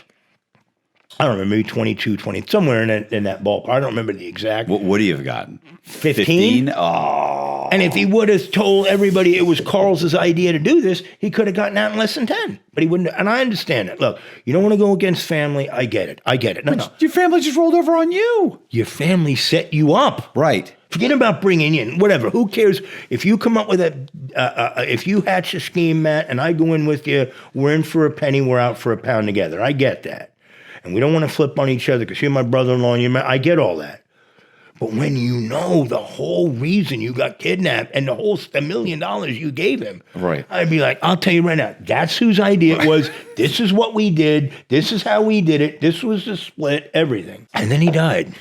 How long did he died years later. I found out about it because there's a special on Netflix. It's called Money Plane Heist or Money Heist Plane Miami. Right. And it said that Jeff had died. That's how I found out. Oh, okay. But I felt bad for Jeff. He was just such an easy mark. He was buying these necklaces for $25,000. It's a crucifix, and it's got a bunch of crusted diamonds. I mean, it looks opulent. It looks like it's $300,000 or $400,000. They sell them all over Flagler Avenue at the Seabolt Building for $1,500. He was paying $25,000. He's like, I'll call my jeweler. The guy's like, yeah, I'll give you this one for 20. Give you this one for 25. Just totally took him. Stupid. That's too bad. Yeah, because I felt bad because he was easy. You know, you couldn't. Jeff would have never gotten a crime if somebody didn't approach him. Yeah. He was just going to go happy-go-lucky through life. He would have been a tire changer at a tire shop, would have been happy to do it, listen to his music, dance while he was happy. Jeff he didn't even go to prison, man. He was just a really happy guy. I was going to say, there's those people that that the, is it the DEA would go to, and they'd get one of their snitches that's working with them, and they'd have the snitch go find some guy who's unemployed and I've done that case. Yeah, and said, hey, there's a stash house. Solving Cherry. I know the case well. Yeah. Oh no, but it's not one. They did it all the time. Right. And I beat him every time. George Jordan, before he went from the Southern District of Florida to the 11th Judicial Circuit Court of Appeal, appointed me on the last one that they were doing that. And we just absolutely gutted them on it. Yeah, like that guy sitting on the couch would have never done anything if you hadn't approached him and said, basically, you have to walk in here and get $100,000. No, you're going to take it from here, you're going to drive 3 blocks, and you're going to get $150,000. Come on, man, I might do that if times are hard. Right. I know. They did it to my client, Solving Cherry, and we won that. And I would ask the cops, aren't there enough drugs and guns and bad guys that you don't have to go bait people who aren't guns and bad guys? Yeah. I mean, there's not enough crime in Miami. You got to manufacture it? Right.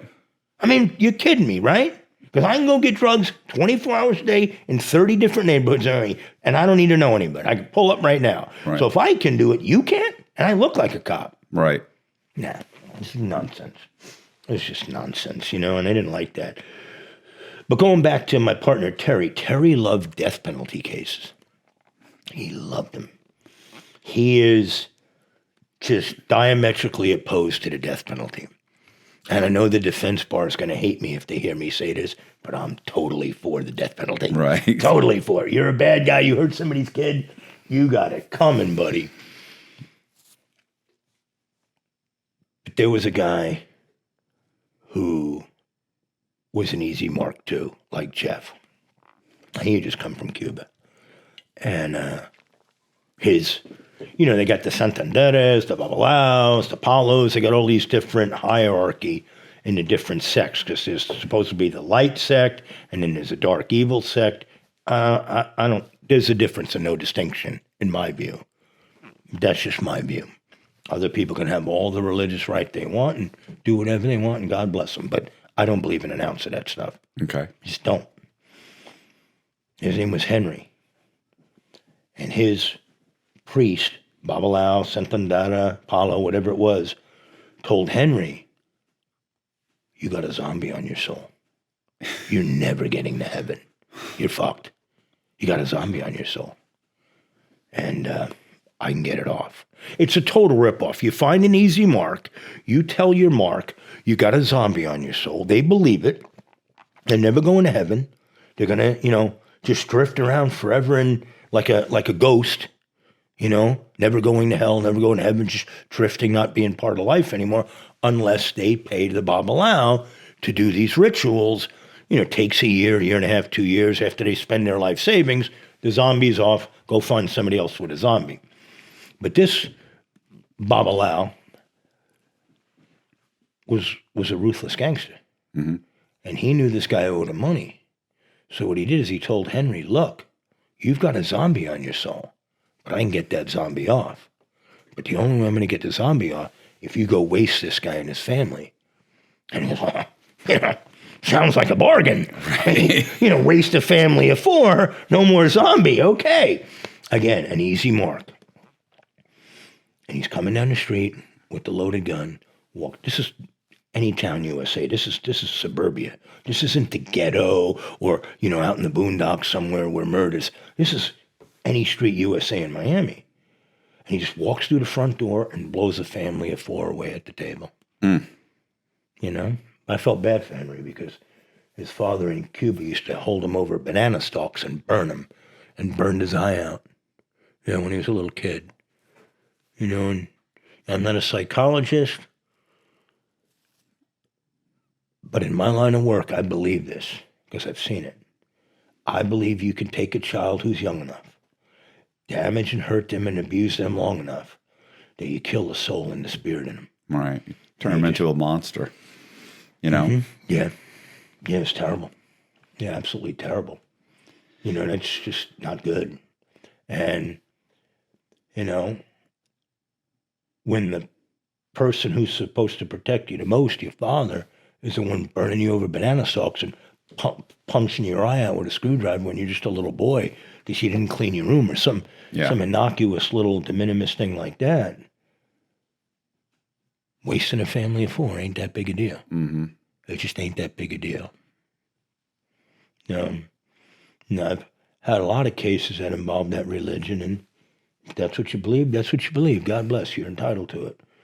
But I just find that there's probably a lot of good people in that religion, but I don't get to meet those people because as a criminal defense lawyer, I only get the shit that washes up on my beach. I'm not getting the happily ever after cases. Nobody comes to my office and wants to pay me. They don't have bond hearings. They don't have nebby hearings. They don't have all that stuff. They got problems. But Terry got me into murder cases. And I like the murder cases way more than the federal. Feds are all rats and conspiracies and guidelines. There's nothing exciting about it. All right. So sometimes there is. Well, I was going to say, so how do they connect him to that murder? I walk right down. I mean, this is suburbia USA. Plenty I'm of walking people down the saw it, street with a handgun. We're not talking about a midnight shootout. This family at 5:30, 6 o'clock in the evening during the summertime. Sun's out. Kids are playing in the yards. Families going to eat. Here comes Henry walking down the street. Boom, boom, boom. Big 45 blowing 4 holes in people. And just starts, trying to run down the street. No getaway car. I felt bad for him. Right. I know it's weird because he did a terrible thing. I'm not but I don't think he deserved a death penalty. I don't. But they put him on trial for that. Well, it got waived. I mean, if you can show, we had to go down to Cuba. If you're on a death penalty case, there's 2 trials within the one case. Right. There's the guilt, not guilt, and then there's a penalty phase in front of the same jury. First, the jury has to find capital or premeditated first-degree murder. Then it goes to the penalty phase, and the jury decides whether to recommend death or recommend life. So you get 2 trials. If you can show enough mitigation, how did this terrible crime happen? How did we get here? How did we get to this point where there's a family of 4 with bullet holes in them at their dining room table in suburbia USA? That's not supposed to happen. Right. That scares the shit out of people. And people demand justice, which they should. But having done enough death penalty cases with Terry, again, seeing it from his perspective, he is diametrically opposed to death. He's just against state-sponsored death. Doesn't care what the client did. You're not killing somebody too. Right. I get that. I can agree to disagree with that standpoint. He just doesn't believe that the state should be killing people. Okay. Differences of opinions. But in some of those murder cases, I mean, some real bad stuff. Yeah. I think there's some people that just don't deserve to be alive anymore. I agree. Now, when I always, when it's September and it's football season, it's the first night of Monday Night Football, and you hear the song come on, and you got a pizza, or maybe you're at the prison. You don't get that experience anymore. You don't get to walk out on a spring day and feel the sunshine on you. Right. I believe you've given up your right to breathe good air. Yeah. But that's what I believe. Most defense lawyers don't. A lot of people don't. But I can agree to disagree without being disagreeable. I just think that some people did something so bad that you got to go, man. Right. You got to go. You forfeited your right to I mean, you torture somebody. Yeah. My last homicide case was the Presidente supermarket murder case. I don't know if you know about that. Mm-mm. Okay. You're aware of a food chain of Presidente supermarkets? In Miami? All over. Oh. Yeah, they're up in Broward, they're in Palm Beach, mainly in Miami. I mean, some of the Presidente supermarkets in Miami are even bigger than Publix. There's some huge ones. I wanted, you know what? This is starting to sound familiar. There was a guy that started the chain, right? He was was he like an immigrant? Yeah, that's my case. Okay, yeah. So, and it became super, super big right away because he was catering to like the Latins, and there was no other real chain that was catering to them. You had Sedano's and you had Presidente. And Presidente, they were stomping Sedano's. The guy's name is Manuel Marin, and he married a Colombian lady named Jenny, and Jenny liked to have affairs with Camilo, a professional Frisbee player. Very good-looking guy. That's a profession? Apparently. I mean, let's put it this way. Jenny was much, much, much, much, much, much younger than Manuel. Okay. And Camilo was more, I don't know their ages. Right. But they were closer. I don't know. You know. Good-looking Frisbee guy. And she liked him. Right. She fell in love with him. But she wasn't going to leave Manny because Manny's got a lot of money. Yeah. I'm thinking the Frisbee guy doesn't make a ton of money. He doesn't have money. He probably makes a living, you know. So Manny confronts Jenny and says, look, you're going to bring a lot of disgrace to the family. You got to knock this shit off. But she doesn't. And then he confronts Camilo about a year before the murder and says, look, you need to leave my fucking family alone. I'm not playing around. You're messing with a family here. This isn't my girlfriend. This is the mother of my babies. You're putting your little pecker inside a family. You just need to cut it, you know? Camilo takes off. But they don't stop. They don't stop having the affair. No. Allegedly. Because I said my guy didn't do it. He's not guilty. Right. He sees my guy working. The state says my guy's the leader of the Latin kings. He's not, but they said he was. And he hires my guy to put a crew together, and they're going to kidnap the lover. They're going to kidnap Camilo. And they're going to give him an ass kicking and teach him a lesson once and for all. And I guess marriage is going to be wonderful at the Marin house. Well, Manny goes over to the Bahamas with his family. And he's supposed to come back the next day, the day of the kidnapping, right? They're going to kidnap the lover. They're going to take him somewhere, whip his ass, teach him a lesson, and blah, blah, blah. So allegedly, my guy and a former UFC fighter get together, and they get some flex cuffs, and they kind of look like cops, and they kidnap Camilo. And they're waiting for Manny to get back because they want to go to Manny and you'll see us whip his ass. And we'll get a lot of money. And, we'll teach this fucking guy a lesson. Right. Stay the hell out of this family. But Manny can't make it across the Florida Straits from Bimini because the seas are rough. You know, what normally would be a 3 or 4 hour ride is now going to take 12 to 15. So what are they going to do? They already kidnapped him that morning. They got to do something with him for 12 or 15 hours. So the state says, they tortured him. They took a blowtorch and blowtorched his penis and balls off. I mean, that'll do it. Like that's the end of the romance. Yeah. You know, I hate to say it, it's biblical. It's excessive, yeah. And then beat his ass and stuff. And then the rat, the UFC fighter, Manny gets back to his house in Lighthouse Point. These guys are doing all their little gangster shit down in Miami, and they got to meet. Manny wants to take a few jabs at the guy too, I imagine.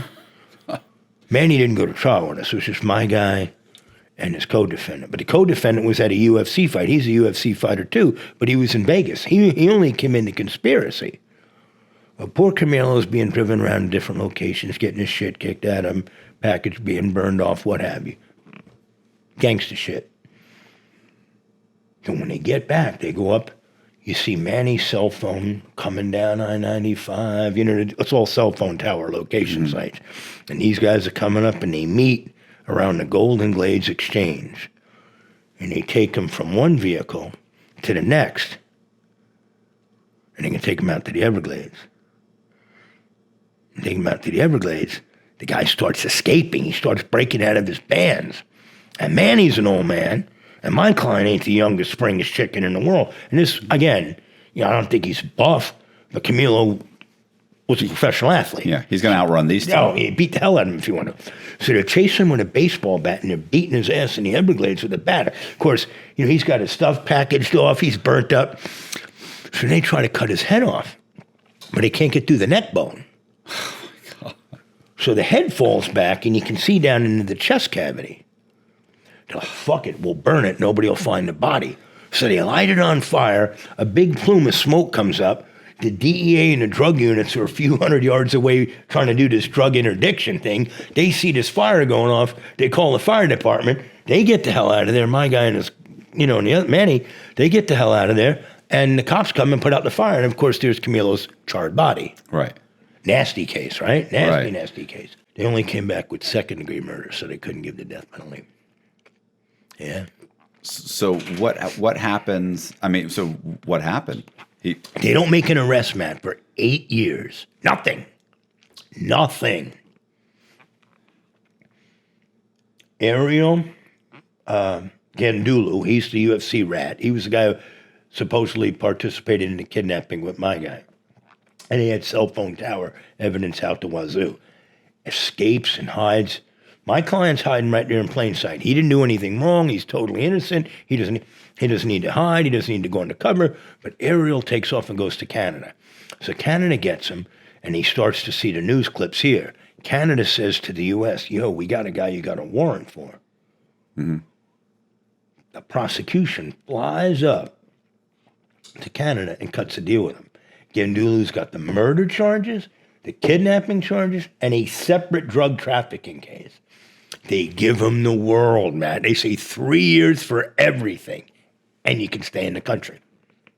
Right. Now, you're going to do 3 years for a murder, right, a torture, a kidnapping, and then separate and apart, a drug trafficking case, right, which has got a 3-year min-man anyway. You just need to cooperate against this guy. All you got to do is get on the stand and point the finger. Right. That's it. And his name was Ariel Gandulu. And he testified. Right. But I don't know if the jury believed. He was the guy who put the icing on the cake because he would have been eyewitness to the torture and the binding of the hands, not the cutting of the head off, but that was self-evident. I mean, the head was flipped back. They tried to cut his head off from the front, and then the head flipped back, and you can see down. I mean, you didn't need to be a forensic scientist to know what the hell happened. So, what does your guy get? He got double life. Right. So, double life. So, what happened with the owner, with the guy who hired him? He didn't go to trial with us. What happened is, because it was an 8-year-old case, the state always suspected it was our guys, but they couldn't link it up. They had all the cell phone tower evidence in the world, but they needed somebody to say, he had his cell phone, that's us. I had my cell phone, on all the map. The GPS sends a signal every second and a half. They had the sun pass lanes with the cameras on. Well, so the UFC guy couldn't connect them? He did, but he didn't until the end. Remember, he got caught in Canada. Right. And that's when they flew up there 8 years later and cut him that deal. What are you saying? There was a statute of limitations or something? No, not on murder. There's no statute of limitations. But what I'm saying is, why did it take 8 years to bring it? You had that evidence 8 years ago. Right. You could have cut a deal with him 8 years ago, so but they you just didn't. Never prosecute him? No. It was Gail Levine's last case. She's a very skilled homicide prosecutor. She's been doing it 30 plus years. Sharp as a tack. Brilliant and vicious. Gail comes with fangs and claws out. So we knew we were in for trial. I mean, the plea offer was life. Right. Before I go spend life, I'd like to watch a trial, even if it's my own. Right. It's not like I'm rushing to go do commissary in the kitchen and stuff. You know what I mean? If I'm going to go spend a couple decades in prison, I might as well watch my own trial, and I can play around with the appeals and the Rule 3. Yeah, you keep certain rights. Right. You take a plea. Yeah. The only thing you got is ineffective assistance counsel. My lawyer told me to do that. I was misadvised. And so on those kinds of cases, the judge does a pretty thorough colloquy. We had a great judge, Miguel de la O, and I hope he gets on the federal bench because he was pinpoint accurate on the law and is fair and gave us the fairest trial in the world. There's no question he gave us every opportunity to present every defense we wanted, but it didn't matter. All right. You got 12 hours of cell phones, plus the victim's cell phone ended up at my client's house. All right. So the supermarket chain guy, do you think that the state attorney didn't bring a case against him because, I mean, if it was just an average Joe who's going to end up with a public defender, they'd have probably brought the case, and that because he had enough money to mount a solid defense? Do you think that's part of it? He hired a lawyer named Quignon, very good lawyer. Quignon's a very good lawyer, been in the game a long time, really knows what he's doing. I consider myself pretty good, you know what I mean?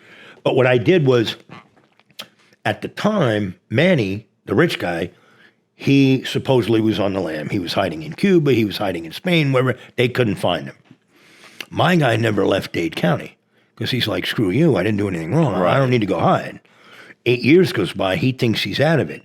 Then so when I realized they were trying to extradite Gandulu, the UFC rat, back to Miami, I thought, oh shit, that's going to hurt and hurt bad, because that's at least, I can do a good job cross-examining, but I'd rather cross-examine no witness than a witness. Right. Because maybe they don't think he's lying. Plus everything he's saying is going to match right up on the evidence. Yeah. You know what I mean? We went on this road, the cell phone towers show that. We went on this road, the cell phone towers show that. So I filed a demand for speedy trial. I waived discovery. I didn't take any depots. Gail Levine said, look, I'm going to give you Gandulu on a silver platter. You can take his depot all day long. I'm not going to constitute that a waiver of your demand for speedy. So it was my client and his co-defendant, the UFC fighter in Vegas, who was only charged in the conspiracy, that went to trial together on the demand for speedy trial. After we went to trial and lost, Manny came back in and he went to trial by himself and still lost. If you only have a few minutes of cell phone tower, that can be explained. Wait a minute, Manny, the owner. Yeah, I'm sorry, I didn't explain myself. Okay, so I was going to say, so he did go to trial. Not with us, yes. Okay.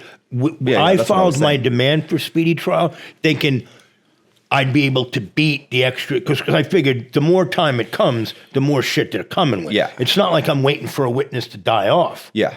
They did not have what they needed on the day I filed the demand for speedy trial. You know what I mean? It's kind of like dealing with an extradited Colombian. Sometimes you want to file a demand for speedy trial before they can get all that evidence of witnesses from Colombia up here. Right. You want to play the game. Yeah. Can I beat them, with what they have right now? Right. If I can, let's go. Because it sure as hell ain't going to get better if Manny shows up. It sure as hell ain't going to get better if they bring Gandulu back. I mean, we're all going to ride or die, but it ain't going to get better. But Manny lost anyway. Yeah, everybody did. Yeah, what'd he get? You remember? Life. Yeah. Yeah, you can't burn somebody's package off. No, not with witnesses that are ready to point you out in cell towers. No, and in defense of Camilo, he wasn't a bad guy. I mean, he should not have been sleeping with a married woman. Yeah. But he wasn't a persona non grata on society. Yeah. He had a beautiful wife. She was there the whole time. I mean, they hated me. The Salazar family hated my guts. If you could kill someone with a stare, I would have been disintegrated. Because, I mean, I'm doing my thing, Matt. Listen, we're not going soft here. We're not massaging. Right. You want to bury my client for the rest of his life in prison, maybe even up at the death penalty, I don't know. And my client, we're not negotiating. We're either all the way home or all the way in. So I remember when I had the wife on the stand, I'm like, did it look like, I got the tape I got it on the phone somewhere. But I'm cross-examining her. I'm like, did it look like your husband just burnt someone's penis off in the Everglades? Right. Objection sustained. I'm like, what do you mean sustained? The prosecutor just said in his opening statement they burned his penis off. Right. He said he lit it on fire. We're not talking about a Bic here. We're talking about, lighter torch, fluid. I mean, if you're going to do it, you're going to do it all the way, right? Ugly. That was sad because the whole courtroom was completely packed. Right. Because it was Gail's last case. And like I said, if you want to see a really good prosecutor, work her craft, you watch Gail at trial. She's been doing it 30 plus years. She's done hundreds of homicide trials. But it's fun to go up against her because, forgive me if you see this, Gail, but you're kind of a bitch. And I kind of like that bitchy shit. Like, I don't want to get along with the prosecutor during the trial. Right. I don't. You're my mortal enemy. I'm your mortal enemy. You stay on your side of the courtroom. I'll stay on mine. We'll be professional because we have to. But this is real life poker, and you're trying to bury a guy for the rest of his life. We're not playing with chips here. We're playing with guy's life. And he didn't do it. And that's where we went. But the jury found, because the torture time, according to the cell phone tower location, went on for 12 hours. They know. If they pull our cell phones, that young man, yours, mine, we're all here in your house. They can pinpoint that shit really close. Yeah.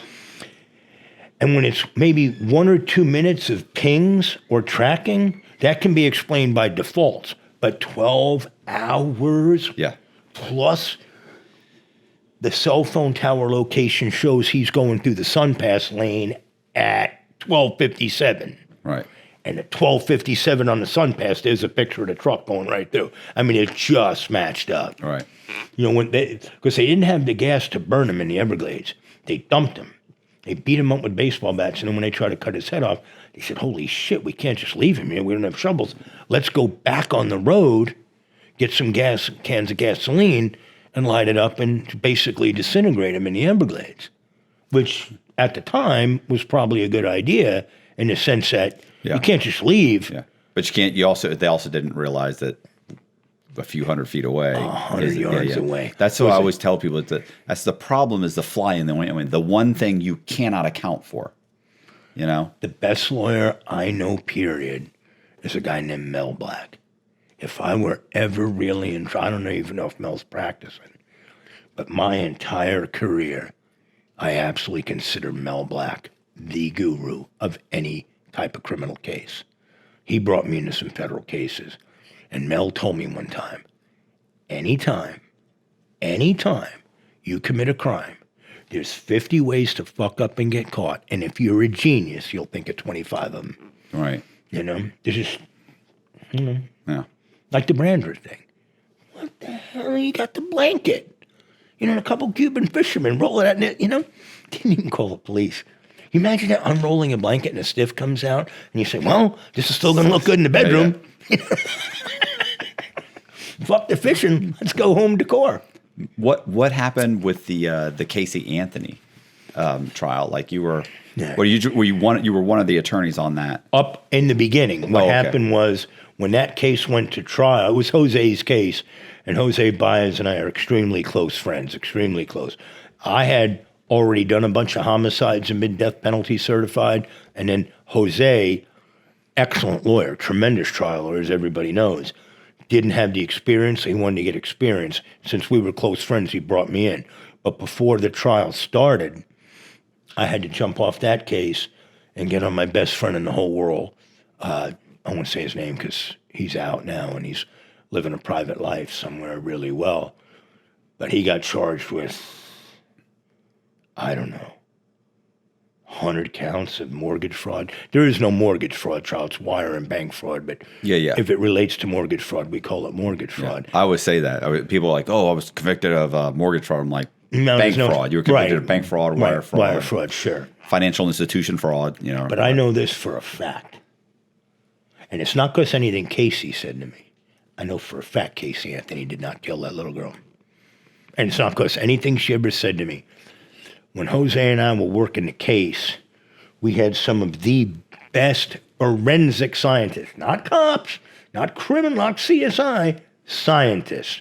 The head honchos, Dr. Bodden, Dr. Lee, from the OJ, I mean, top world-renowned guys. And we kept waiting for them to give us bad news. Sometimes you hire an expert, you look for loopholes, and they say, I've looked at this 1,000 different ways, and there's only one way to look at it. Matt, you did it. And that's it. And that's it. You're stuck, But you need to know that. And every one of them said, I don't think she did it. I'm like, wait, what? Because, and I'm guilty of this, I was kind of swayed by her initial reaction to maybe not responding to the missing child like a hysterical mom. Right. I mean, if my daughter or son went missing, I'd be hysterical. Right. Hysterical. Off the chain hysterical. You couldn't console me. So, to me, that kind of looked like, well, maybe you did. But, And she never told me she did it. She just kind of nonchalantly, no, I didn't. Right. And so I kind of had my jury, my personal internal jury was out. Right. But when I started hearing from the top dogs in the world on this, man, listen, all due respect to Casey Anthony, she's not good enough to fool the best forensic scientist. None of us are. Right. You got to be better than the best. And she's never committed a crime before. She never even had a speeding ticket. You know what I mean? She just was a young woman who didn't react the way a lot of people would react. Right. Well, she clearly had some other issues going on. I mean, she, watching those videos of her just lying to the cops. Yeah, no, she lied to us. She's like she was like pathological. It seemed like almost. She just couldn't seem to. She couldn't tell the truth. Yeah. We'll all admit that. Right. She didn't. But you know what? She was found guilty of that. No, nobody denied that. We never came in and said, "Oh, she told the cops the truth." Yeah. No, that was a given. Zenaida, the babysitter, I work at Universal Studios. I know it. Yeah. Right. Insanity, but that's the thing. It's kind of like the guilty man fleeth when no man pursueth. Why are you lying if you have not? I understand why you might remain silent, but why would you lie in a way that's going to be so patently obvious? I mean, these lies are going to explode in your face. I met her at a nightclub one time. I met her at a coffee shop. That can't ever be proven. But we were both employees at Universal Studios. What do you think the detectives did? Go out to Universal Studios. Well, I'm sure you've dealt with people that are pathological. Like I've wrote a I know. I wrote a story about a guy that's pathological, and he would look at you and lie to you about things that you just blatantly lie, and then you pull out the paperwork and say, "Well, this is what." And this it would be another cascade of lies. And then he'd go, "Oh, I see why you're confused." I'm confused because you're lying. You just said this wasn't true. Exactly. No, of course that's true. See what happened, and you're like, I know. Wow. I know. But you know what? The forensic thing, what kills me is I had a guy interviewed. His name is Wade Williams, and it was a self-defense, right? Like he was in his house, the guy attacked him. He had a concealed weapons permit. They get into a huge fight in his kitchen, and he's like, I can't get out of the kitchen. You know what I'm saying? Like there's only one way out. I can't get past the guy. Mm-hmm. The guy wedges him up in the corner. He's punching him. He's kicking at him. They're fighting. Guy hits him in the head several times. Finally, Wade pushes him back, pulls the gun, shoots him 3 times. Boom, boom, boom. The problem is when he immediately calls the police.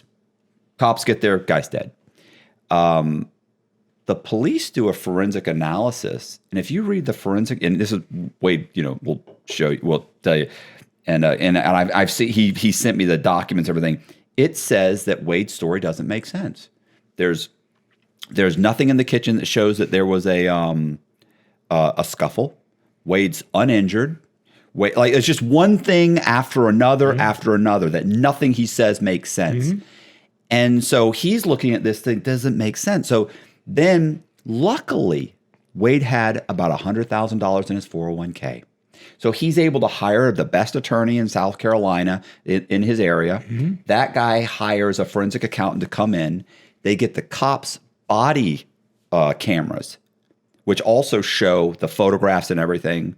Then when they see that, and they look at Wade when he gets, or immediately afterward, there's marks on his head and his scalp where he's been punched. He's obviously got bruising, scratches. Mm-hmm. There's scuffle marks on the refrigerator. There are cups knocked over. There are everything that they're saying isn't there.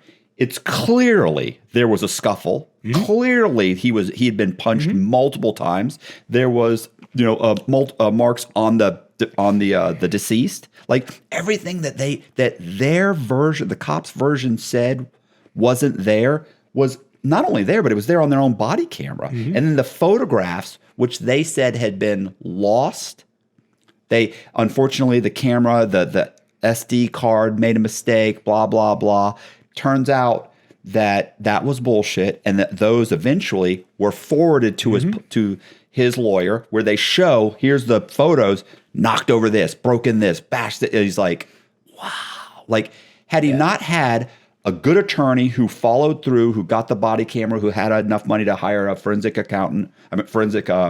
person to go through everything and put it. And he put together what really happened. Eventually, they just get it. But this is a couple years later. This goes on for years. Eventually, the new U.S. attorney comes in. They put together is it a white paper or something? They go in and they show him, here's what we've got. Here, we know what you've got. Here's what we've got. They show him their defense. Yeah, like a reverse proper. Right. And the not U.S. attorney, sorry, the new state attorney looks at it and a couple days later calls his lawyer and says, we're dropping the charges, bro. This is self-defense. You're right. Castle law, self-defense, whole thing. But so I see what you're saying about the what they'll present and then what your guys will present. Yeah. They work for the police. They do work for the police. Of course they do. So the case that changed me, now that you just said that, was Luis Diaz. Luis Diaz was what they call a Wajito, like a redneck or a hick from Cuba. He came over to Miami in the 70s, and around 77, 78, there was a serial rapist in the Bird Road area of Miami. And back then in the 70s, Bird Road was cow pasture. And it was known as the Bird Road rapist. Whoever this was, Matt, is clearly a rapist. These were housewives. Remember, when in the 70s, there weren't parking lot cams and cell phones. And he would drag a housewife. Whoever did this would drag a housewife, like pull up at Publix, drag her, pull her in, beat her within inches of her life. We're talking about semen in the anus, the vagina, rape. This was not a date rape. These women were beaten within inches of whoever did this is exactly why we build prisons and exactly why guys in prison do to these guys what they do. Right. This was an animal. 8 different women. Brutally raped, all by the same person. There was no DNA back then. So, 1977, I was in middle school. I mean, I clearly wasn't a lawyer, knew nothing. And he had a court-appointed lawyer, Roy Black. Roy Black's a pretty good lawyer. Yeah. You know, he's a heavy hitter. He knows what he's doing. And he got appointed because it was a high-profile case. And Roy took him to a bunch of trials. And he got convicted of them because it was a confession. And there was confessions with the kind of details that only the rapist would know. Right. All right. They go to hire Mel Black in 2000. And Mel being my mentor, you know, I don't want to say it's beneath him, but he's trying to groom me. He's kicking smaller stuff to me. He says, I don't know what you can do with this. See what you can do. So the family comes over, and I'm looking at a 33-year-old son, 29-year-old. They were little babies when their daddy went away for 8 life sentences. So I go represent him at a parole hearing. Of course, there's no more parole now, but if you got sentenced back when parole was active, you still were eligible for parole. Right. We got the snot beat out of us. I mean, the parole commission was nasty to me. How dare you bring this request? I'm like, wait a minute. Don't you get paid to do this? Right. You're not doing me a favor. I didn't ask you to do me a favor and give me a hearing. You get paid by the taxpayer to do this. Right. So sit down, earn your little Statue of Liberty check, and let's have a hearing. Right. But you don't need to be mean about it. And we're looking at it. And man, I swear to God, I thought the guy did it. Because how did you know these types of details in the confessions? Right. I go out to Everglades jail. He'd been in the same prison for 27 years. Never had a DR. That's impossible to be in a state prison for 27 years and never get a DR. Right. And I remember when I went out there, the warden met me. And he said, look, I don't think this guy did it. I said, what? I've never had a warden meet me. I said, what? He's been in my facility. He says the same thing every day. With God, I get up. With God, I go to sleep. I go see him.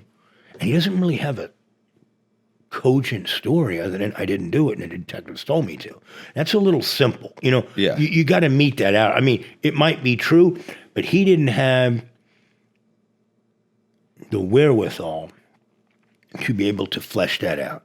I didn't do it. The detectives told me to say that. Right. They told me to let me go. What do you mean? I mean, you believe that? You're going on tape and commit? All right. I thought he did it. I'm still a young lawyer. I'm just out in private practice a year or so now. And I call over to the crime lab.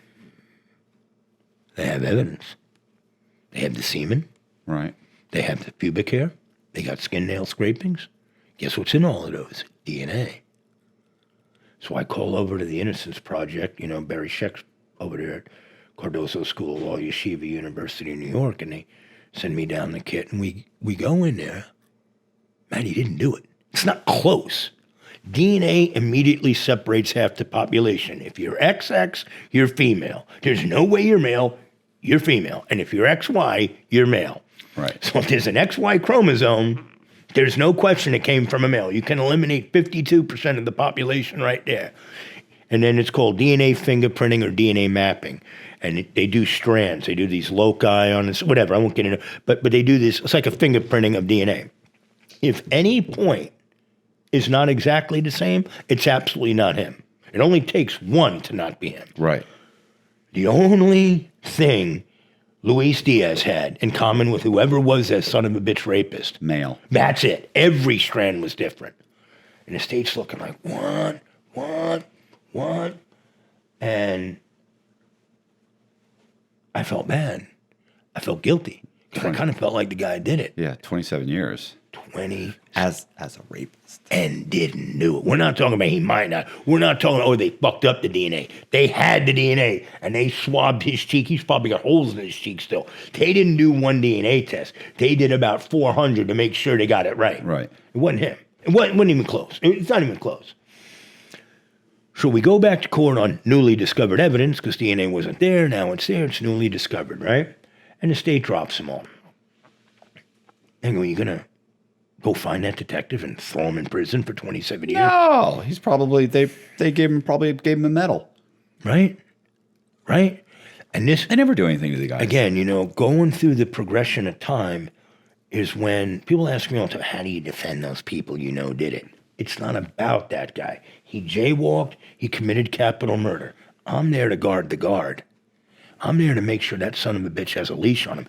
And when those guys with the white hats come to the dinner table of justice, they got clean hands.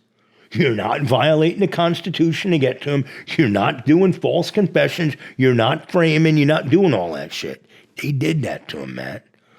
So I remember he came to my office the next day and made the newspaper and stuff. I'll never forget it. I never knew what he looked like as a young man. I only knew what he looked like as an old man. But I saw pictures about 43 or 45 when he went away. It was late 60s, 70s, hard life, 27 years in prison. Mm-hmm. Took a toll on anybody.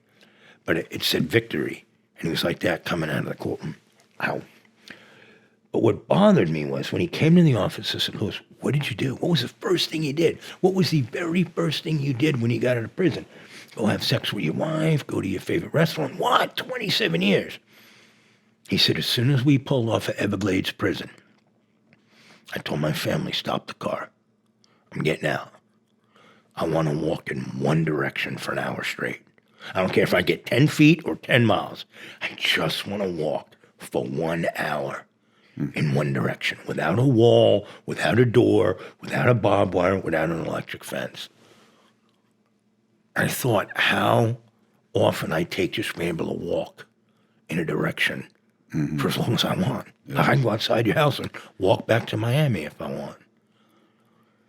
Anyway, I had gotten 1 million calls from big-time national firms, not these hack firms, commercial firms, really heavy-duty. Like, we get in millions. I said, Louis, listen, there's a whole bunch of lawyers that want to take your case for free. Not hacks, good ones. Right. Don Russo, some of the really big heavy hitters. They can get you millions. And he looked at me with the serenity that only an old man can have. And he put his hand on my shoulder. He said, the last time I went to court with a lawyer, a good one, I got 27 years in prison. I don't ever want to see a courtroom or a lawyer or a judge for the rest of my life. I understood that. You know what I mean? Yeah. He's a Wahito, so he came over. He was a blacksmith. Hard-working guy, honorable work. I don't know what the hell it takes to put shoes on horses, but I think it's probably pretty hot, sweaty, smelly, probably bang your nails, probably hit the thumb with the hammer a few times, I guess. Right. I can't be easy.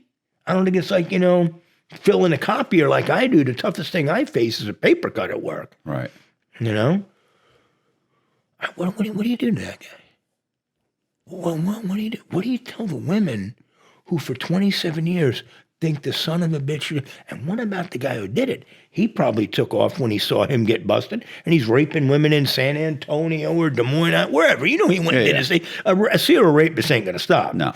They got a taste for that, and they like it. And in the 70s, you didn't have the internet and Interpol and all that, so they probably didn't link it up. Maybe he got busted. Maybe one of the girls shot him. But, can I go back to a story on Big Polly Balls that just hit me? Yeah. Now, this is Sure. good. So I'm going in the courtroom one day, right? He didn't have court. And I'm not going to say his name, but a good friend of mine, I'm making this story up. Dade County Corrections never investigate this. Corporal was outside, and he was pacing. He's a friend of mine. I said, Corp, what's up? He wouldn't talk to me. I said, Corp, what's up? He's got water in his eyes, man, like anger water in his eyes. Because you see the fucker in the box. And when I say the box, when they bring the inmates out to court, they have them in a box in the courtroom. Right. You see some bitch in the first row? I said, yeah, what's up? He said, he tried to drag my 14-year-old daughter in a car yesterday. Kidnap her. Oh, fuck him. So I just happened to share information with Balls. I didn't tell Balls to do anything. I see that guy right there? He tried to kidnap the corporal's daughter. I don't know what happened. Like, I heard he got killed. I don't know. Right. But I go out to the jail one night, and if you go to the Dade County Jail, the elevator opens onto the 6th floor at the central control, and then you have the wings with the cells. So when you get I don't know what I was smelling that night, but it smelled like something out of a Cheech and Chong's movie. The smoke was billowing into the elevator, and somebody behind the central goes, hey, Walsh, you don't smell any weed, do you? I don't smell shit. I'm walking down the wing to see my client, like, yo, dog, you tell that motherfucking corporal, somebody fuck with his daughter. They were smoking blunts this fucking big. I don't know how it got in there. I don't know why I got in there. But, there's a purpose for guys like that. You know what I mean? Yeah. Balls would never hurt a child, never hurt a woman. And he had this girl, I won't say her name because I represent her too, but she's still around. But she used to slap him. And he would take it. He would never raise his hand to a woman. He would never hurt an old lady. Never hurt a child. Right. But you're running around trying to kidnap the corporal's daughter. We got some problems. Yeah, man. There's the justice system, and then there's the real justice system. And there's a place in the world for guys like that. I just remembered that, though. I'm sorry to segue. No, it's all but I right. just remembered that. But yeah, that guy Luis Diaz spent 27 years in jail. He didn't do it. The detective that fed him that confession, because I didn't believe in false confessions. Oh, I totally do. So do I. I heard it. I'm listening to the confession. I'm listening to it. And I know it's false. I know scientifically DNA, it's 100% false. Yeah. It's a prevarication. It's completely fallacious. There's nothing, What was the guy's name? What was the guy's name I interviewed? You remember who I'm talking about? He's in New York. He's a lawyer now. Yeah. He was 17 years old. A classmate gets killed. He knew her. He had a couple classes with her in high school. He's kind of an oddball, has a couple of some friends in his little neighborhood. Jeffrey Desovic. Yeah.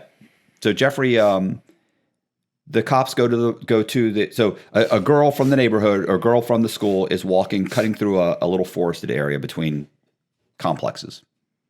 Comes across, ends up getting murdered and raped. Body's left there. Semen. There's semen laying around everything. The cops investigate it. They take samples, everything. They end up going to the school and say they're obviously the person knew her because there was I think there was something over her face, which in their mind meant the guy he knew her, he was ashamed, whatever.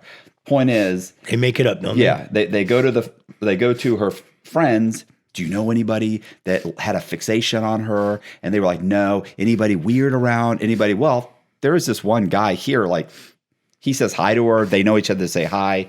I don't know. He's odd. Okay. They go, they get him. They talk to him a few times. Very nice, very polite. Can you help us? He's like, and he wanted to be like a police officer one day. He was like, so they take him down. Finally, they take him downtown, keep him. They basically interrogate him for 6 or 8 hours. His mom has no idea where he is.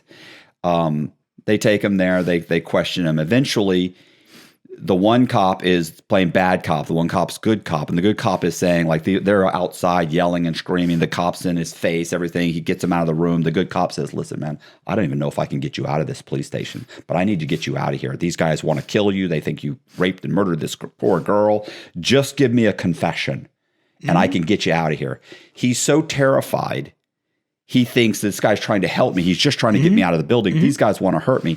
He writes a confession. Sure. Based on what they've told me. They've been telling me what happened. So he writes a confession. He said, obviously, I don't go home. I get processed. I get booked and processed and goes to jail. Of course, he ends up going in front of, he goes to trial. Eventually, he gives it a lawyer. The lawyers are, his lawyers don't really believe him. He doesn't think. He goes to trial, found guilty. He writes the Innocence Project, by the way, multiple times. Now, a decade or 15 years has gone by. And finally, what he's realized is, oh, by the way, at the trial, when they test the DNA, it doesn't match him. And all they say is, oh, that's because the girl was promiscuous and had sex earlier in the day. Make it up as they go. Make it up. And that was the boyfriend's DNA. And they say it in a way that makes the jury think that they've tested the DNA and they know that it's the other boyfriend. Truth is, there was no other boyfriend. It was not his DNA. And so he finally comes back 15 years later. Innocence Project has turned him down several times. He's written them several times. And he's saying, look, all I'm asking is the DNA wasn't mine. All I'm asking you is that there was no national database when this happened. Please just test the DNA against the national database. Right. Keep in mind that the two detectives who patted them, broke each other's arms trying to pat each other on the back, right? Like they think they're amazing.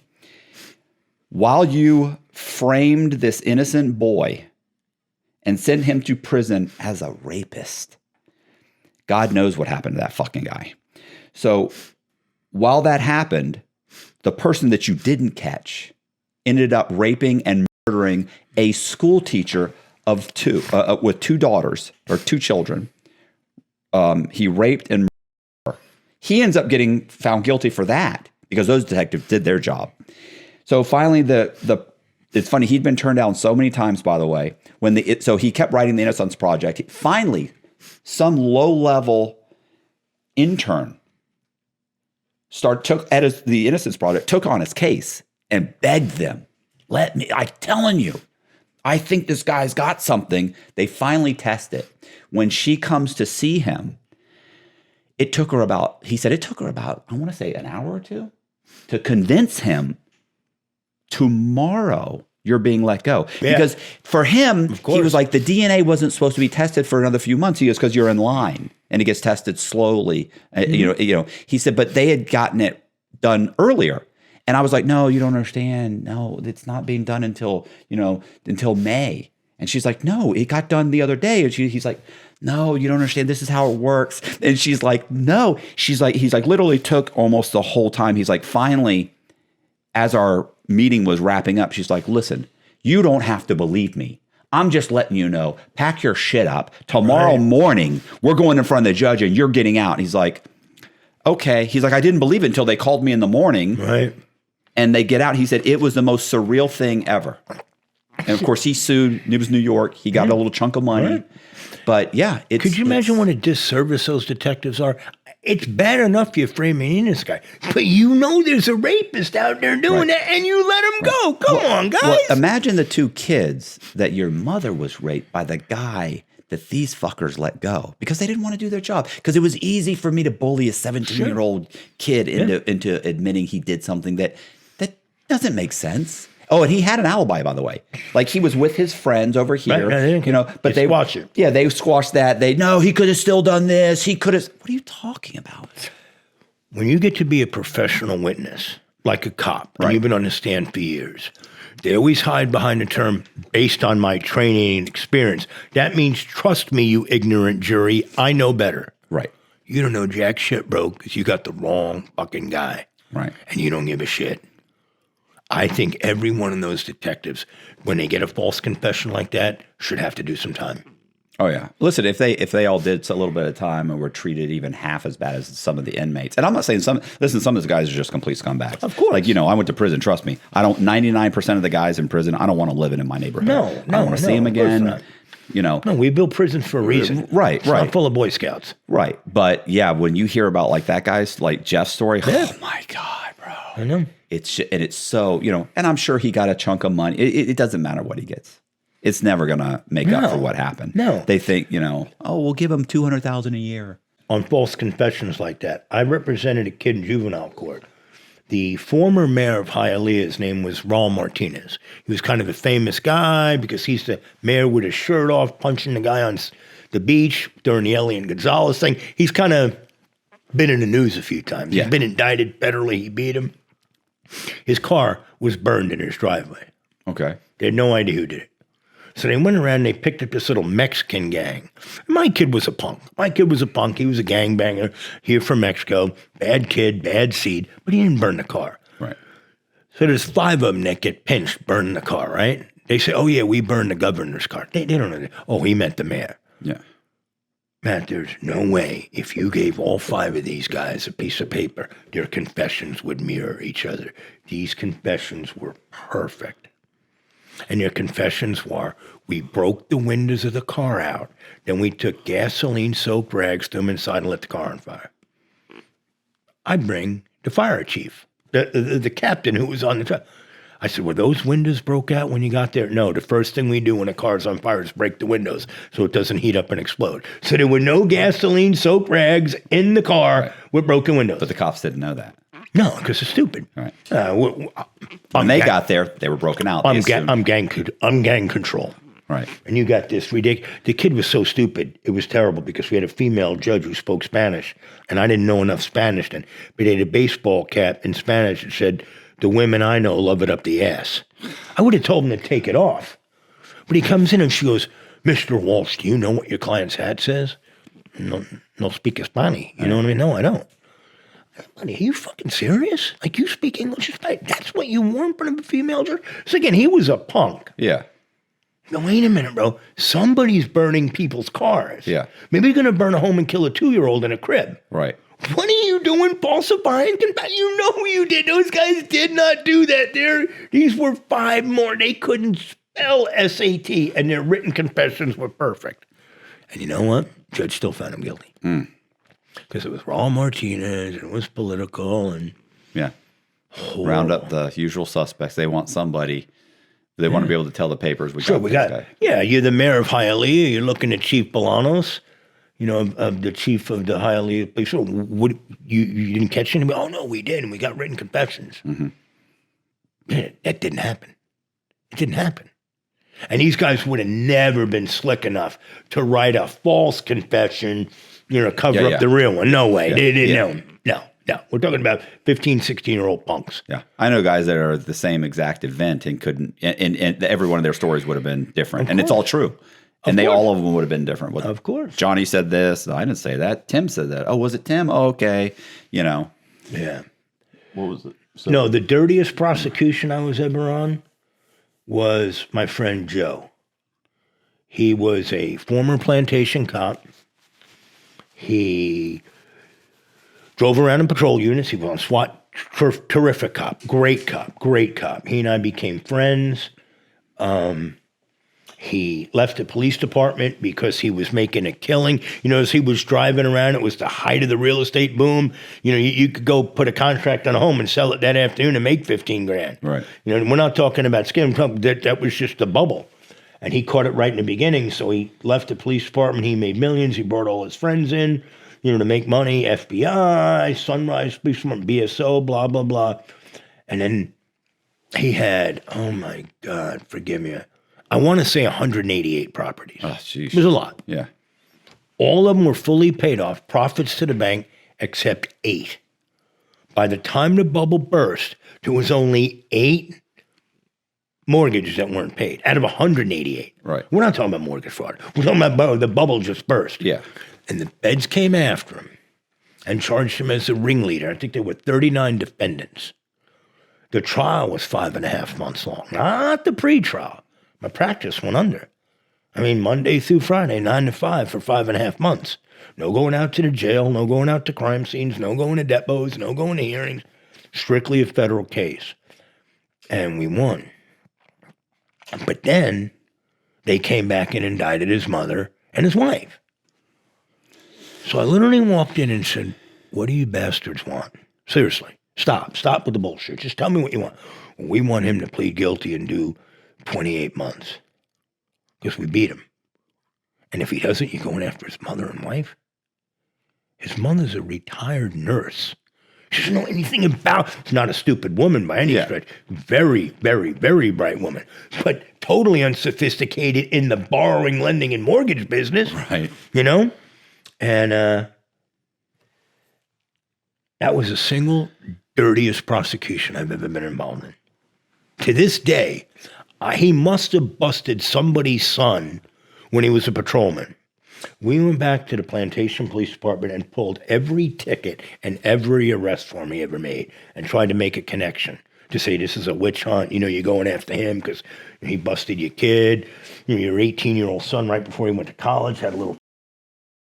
Now he loses his Pell Grant or a scholarship or whatever. You know, he's doing his job. You know, again, you do what you do, you get what you get. Now, you don't get to break the law with impunity. You break the law anytime you fuck up and break the law. There's 50 ways to get caught, right? Back then, Matt, the law was, in the mortgage fraud cases, you can't bring lender negligence in.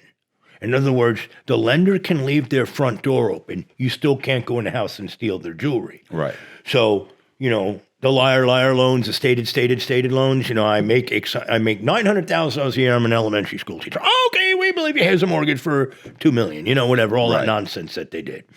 So we weren't allowed to raise it. I had to do something, Matt. It was nothing. That doesn't even make sense, by the way. Oh, no, but the law was clear. The 11th Circuit said you cannot even raise lender negligence because it's irrelevant. And I think it's unfair, but understand the reasoning. If I go on vacation for 2 days and leave my front door open, that is not a license to come in and steal my wife's jewelry. So I understand, but the loan officers often, you might come in as they the were school all exactly. The school teacher comes in and she says, "Oh, this is what I make," and you go, "Okay, thanks," and then you put down whatever you want. That's exactly what happened, right. Matt. That's exactly what happened. And then they would come back 2 days later, and it would have the little green sticky arrow sign. It was a pointing sign. I was beautiful at that. Sure. I put my hand right over the document and say, "Sign here, flip. Sign here, flip. Sign."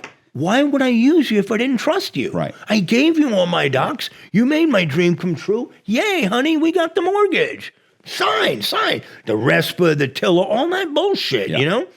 But they were burning them, and they wouldn't let them go. So I said, fuck this, I got to think of something. So we're about 65, 70 days into the trial. I'm like, I got to do something, you know? For 7.5 hours every day, all I heard was, my friend is a piece of shit. And then the last half hour of the day is, and the other 39 defendants are like him. But, I mean, we heard his name 400 times a day. And whose signature is that on the 1003 Uniform Residential Loan Act? That's Joe Blow. And what about this? And whose signature? You know, just over and over. They were killing it. They would kill 188 properties. You know this. 288. There's a lot of documents, and his name's on everything. But we're saying, wait, we gave legit stuff, and the mortgage brokers, Matt Gullah and Renee Rodriguez, rooked and cooked it. We didn't come back and look. Yeah. You know what I mean? Anyway, you understand the scheme. But I couldn't bring in the lender negligence. So I started getting real, you know, medieval in my mind. You know what I mean? Right. Like, I'm going to fuck somebody's lunch up bad here. So we called First Magnus. And I started getting into the questioning, and the judge said, Mr. Walsh, you asked one question about like, you didn't know. How did you write this loan? No one had a Jimmy the hobo that doesn't have $450,000 in his 401. Right. You knew, you can't do that. You should, but you can't. The law wouldn't allow you to even bring that up. I said, no, Judge. My client isn't a conspiracy. I was in front of the jury. With the banks themselves. They're in on it. They're not negligent. They're complicit. They're in the conspiracy. And he goes, are you kidding me? You're going with that? I said, yep. There's the only way I could get it in. Right. Joe goes, I hope you know what you're doing. I said, you want to sit here for another 2 months and hear what a piece of shit you are? Yeah. I mean, is that what you want? I mean, we could do that. But he trusted me, and he's my best friend in the whole world. I mean, I love this guy. I do anything for him. Anything. And he was totally innocent. Totally innocent. But they didn't care.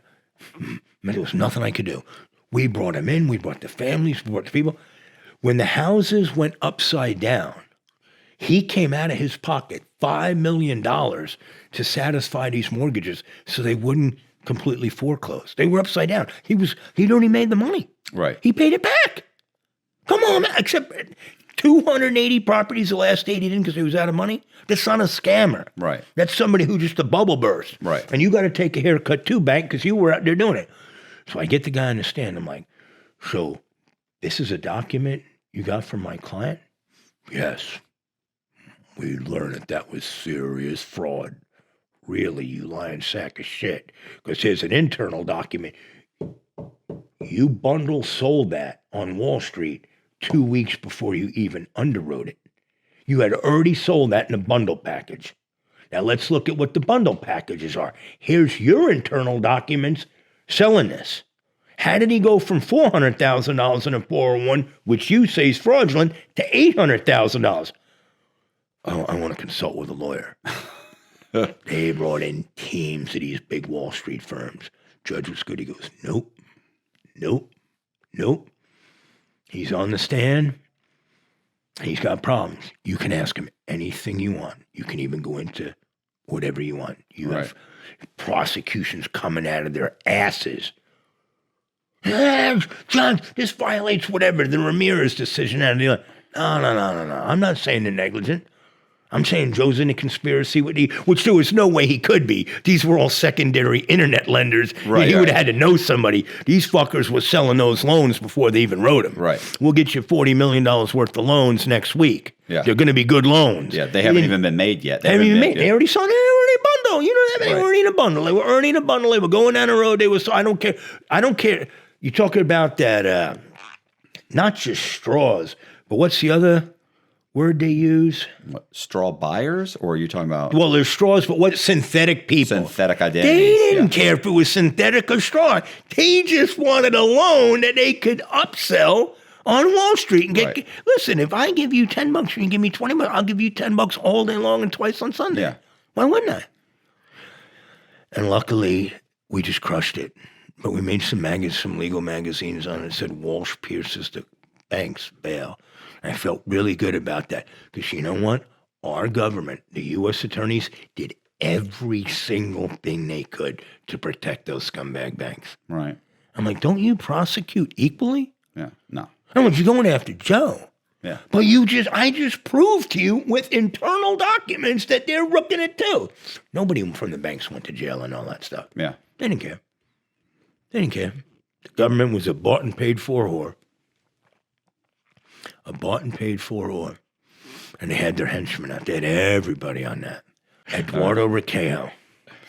He owns Eduardo Requejo Trucking. It's just one trucking.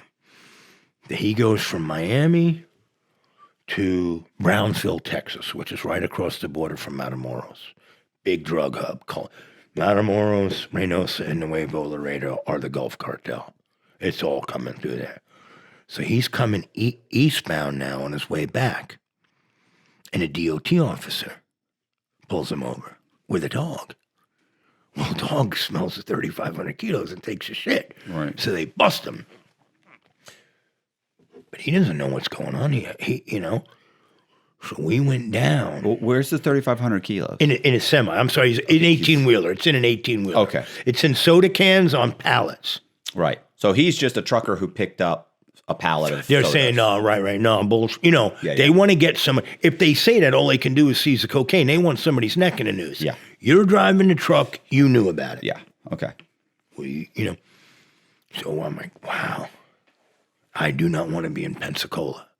We had Judge M.K.C. Rogers, who was very nice to me and very professional, but she was known as a hanging judge. If you were found guilty, you were getting hung. 3,500 kilos, you're getting 3,500 lives. You know what I mean? And you are in a retired Navy town. And they're conservative. Yeah. And they believe the government.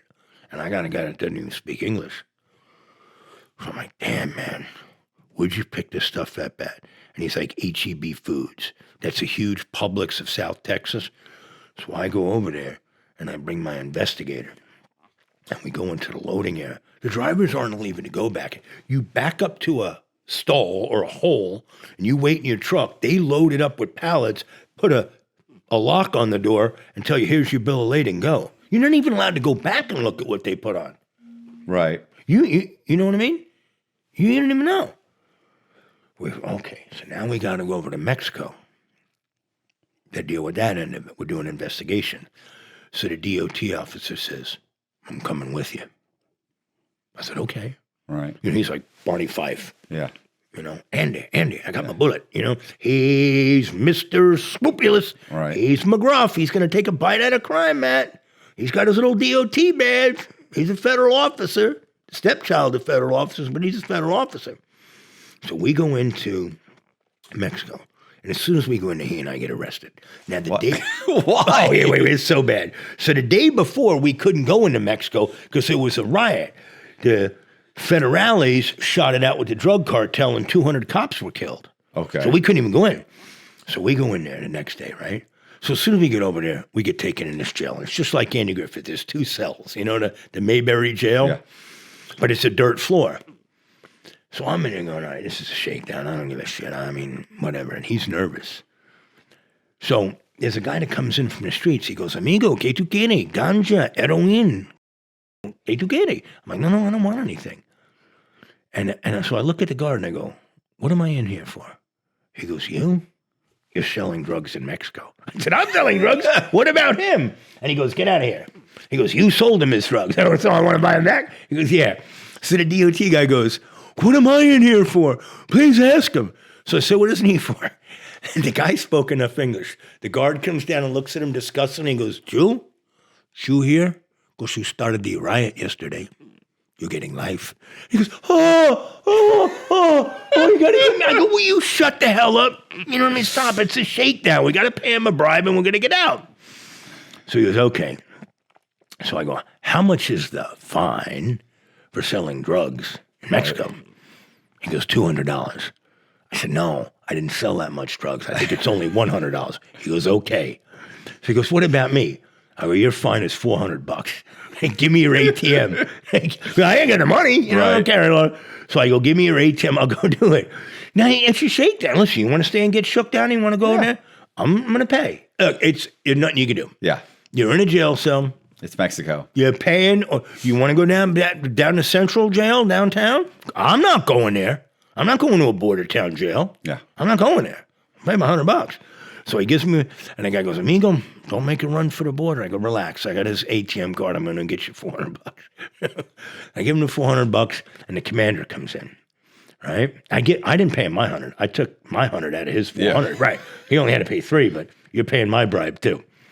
And the commander comes in, and there's no computer. Man, it's like a desk like this with a little dirt floor. Right?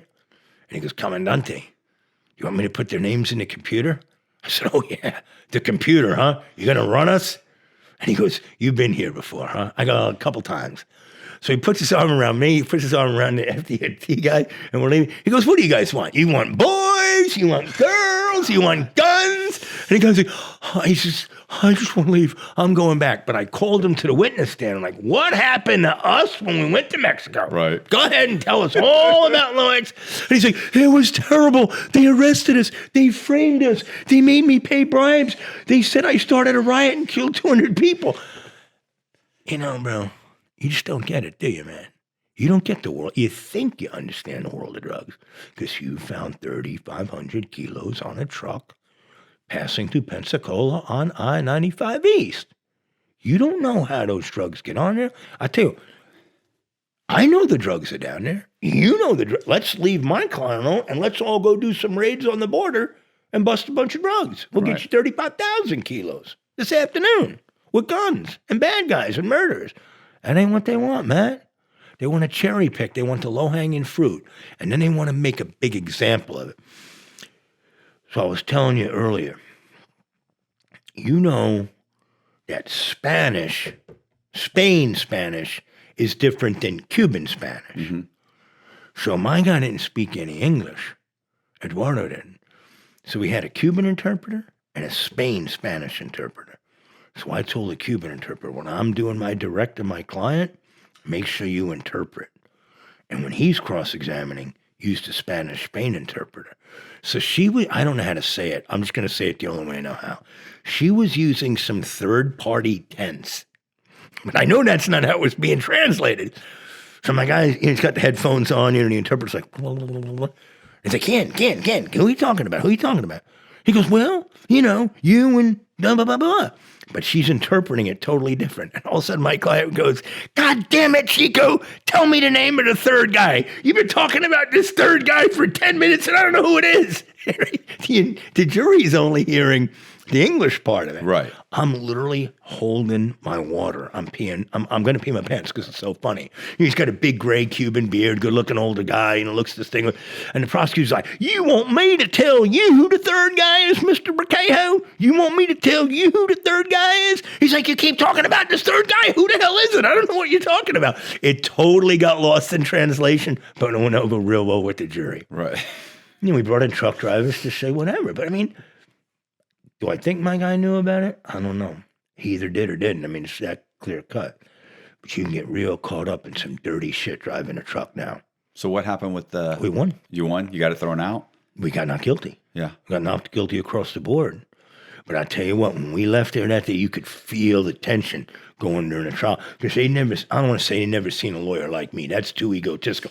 They'd never seen that style before. Right. That aggressive, liar, pants on fire, you're full of shit, you're an alcoholic, wife beater, tamper with evidence. They're not used to that. You know what I mean? They are not used to that. They're used to, and then what happened, officer? Right. Oh, okay. No further questions.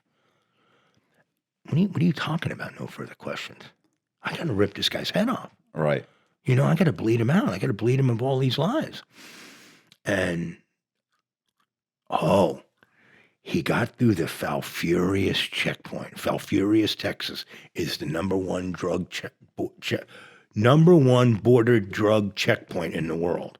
You go in and just type in Falfurrias, it's the number one. He got the truck through with the 3,500 kilos.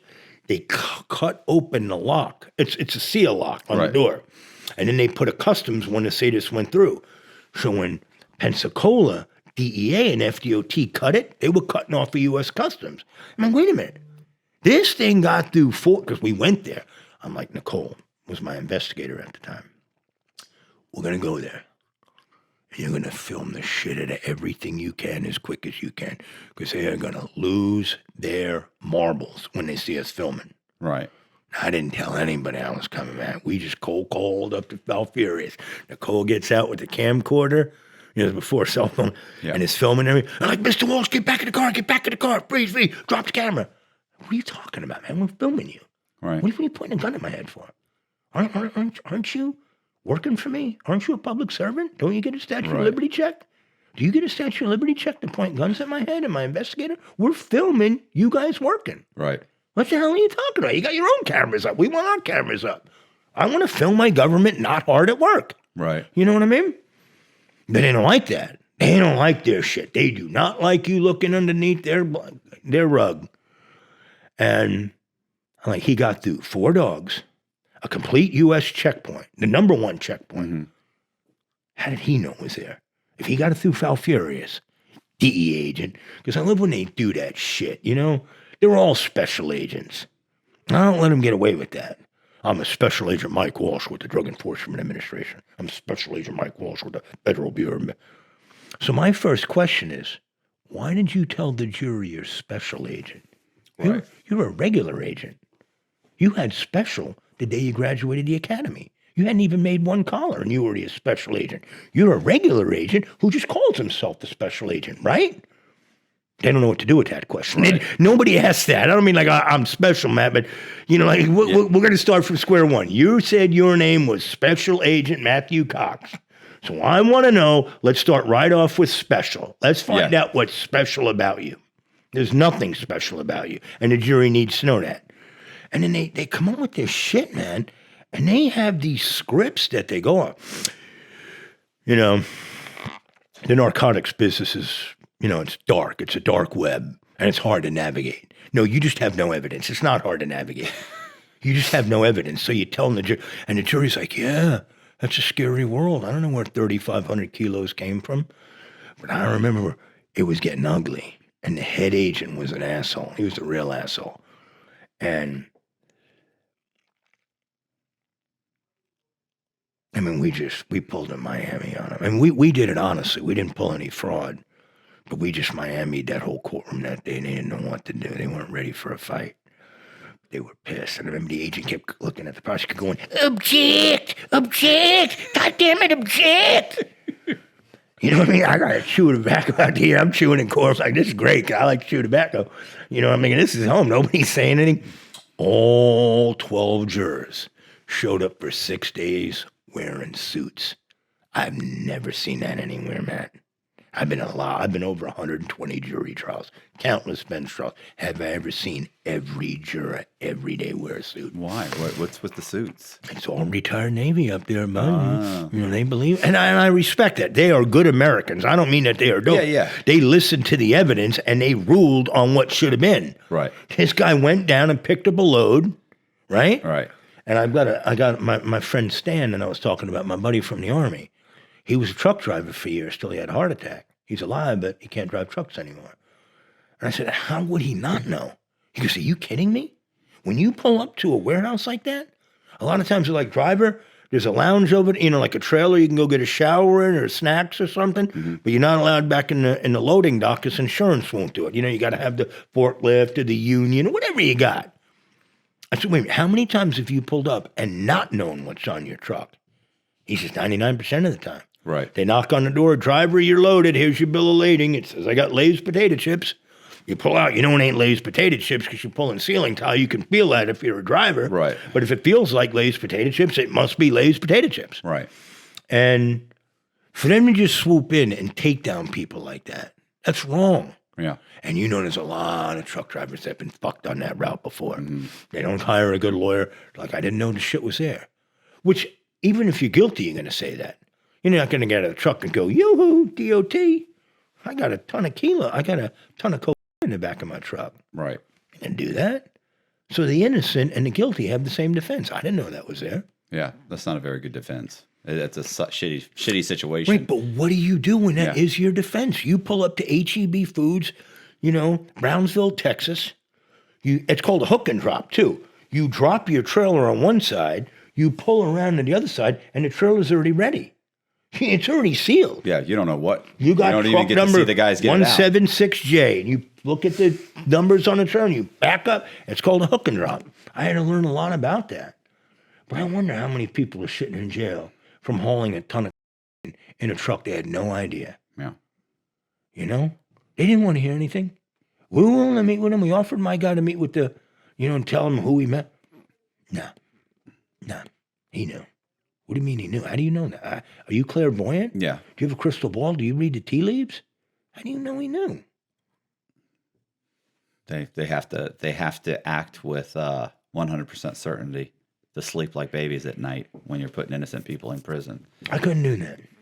I put a guilty guy in jail in a heartbeat. You're a scumbag, I'll bury you.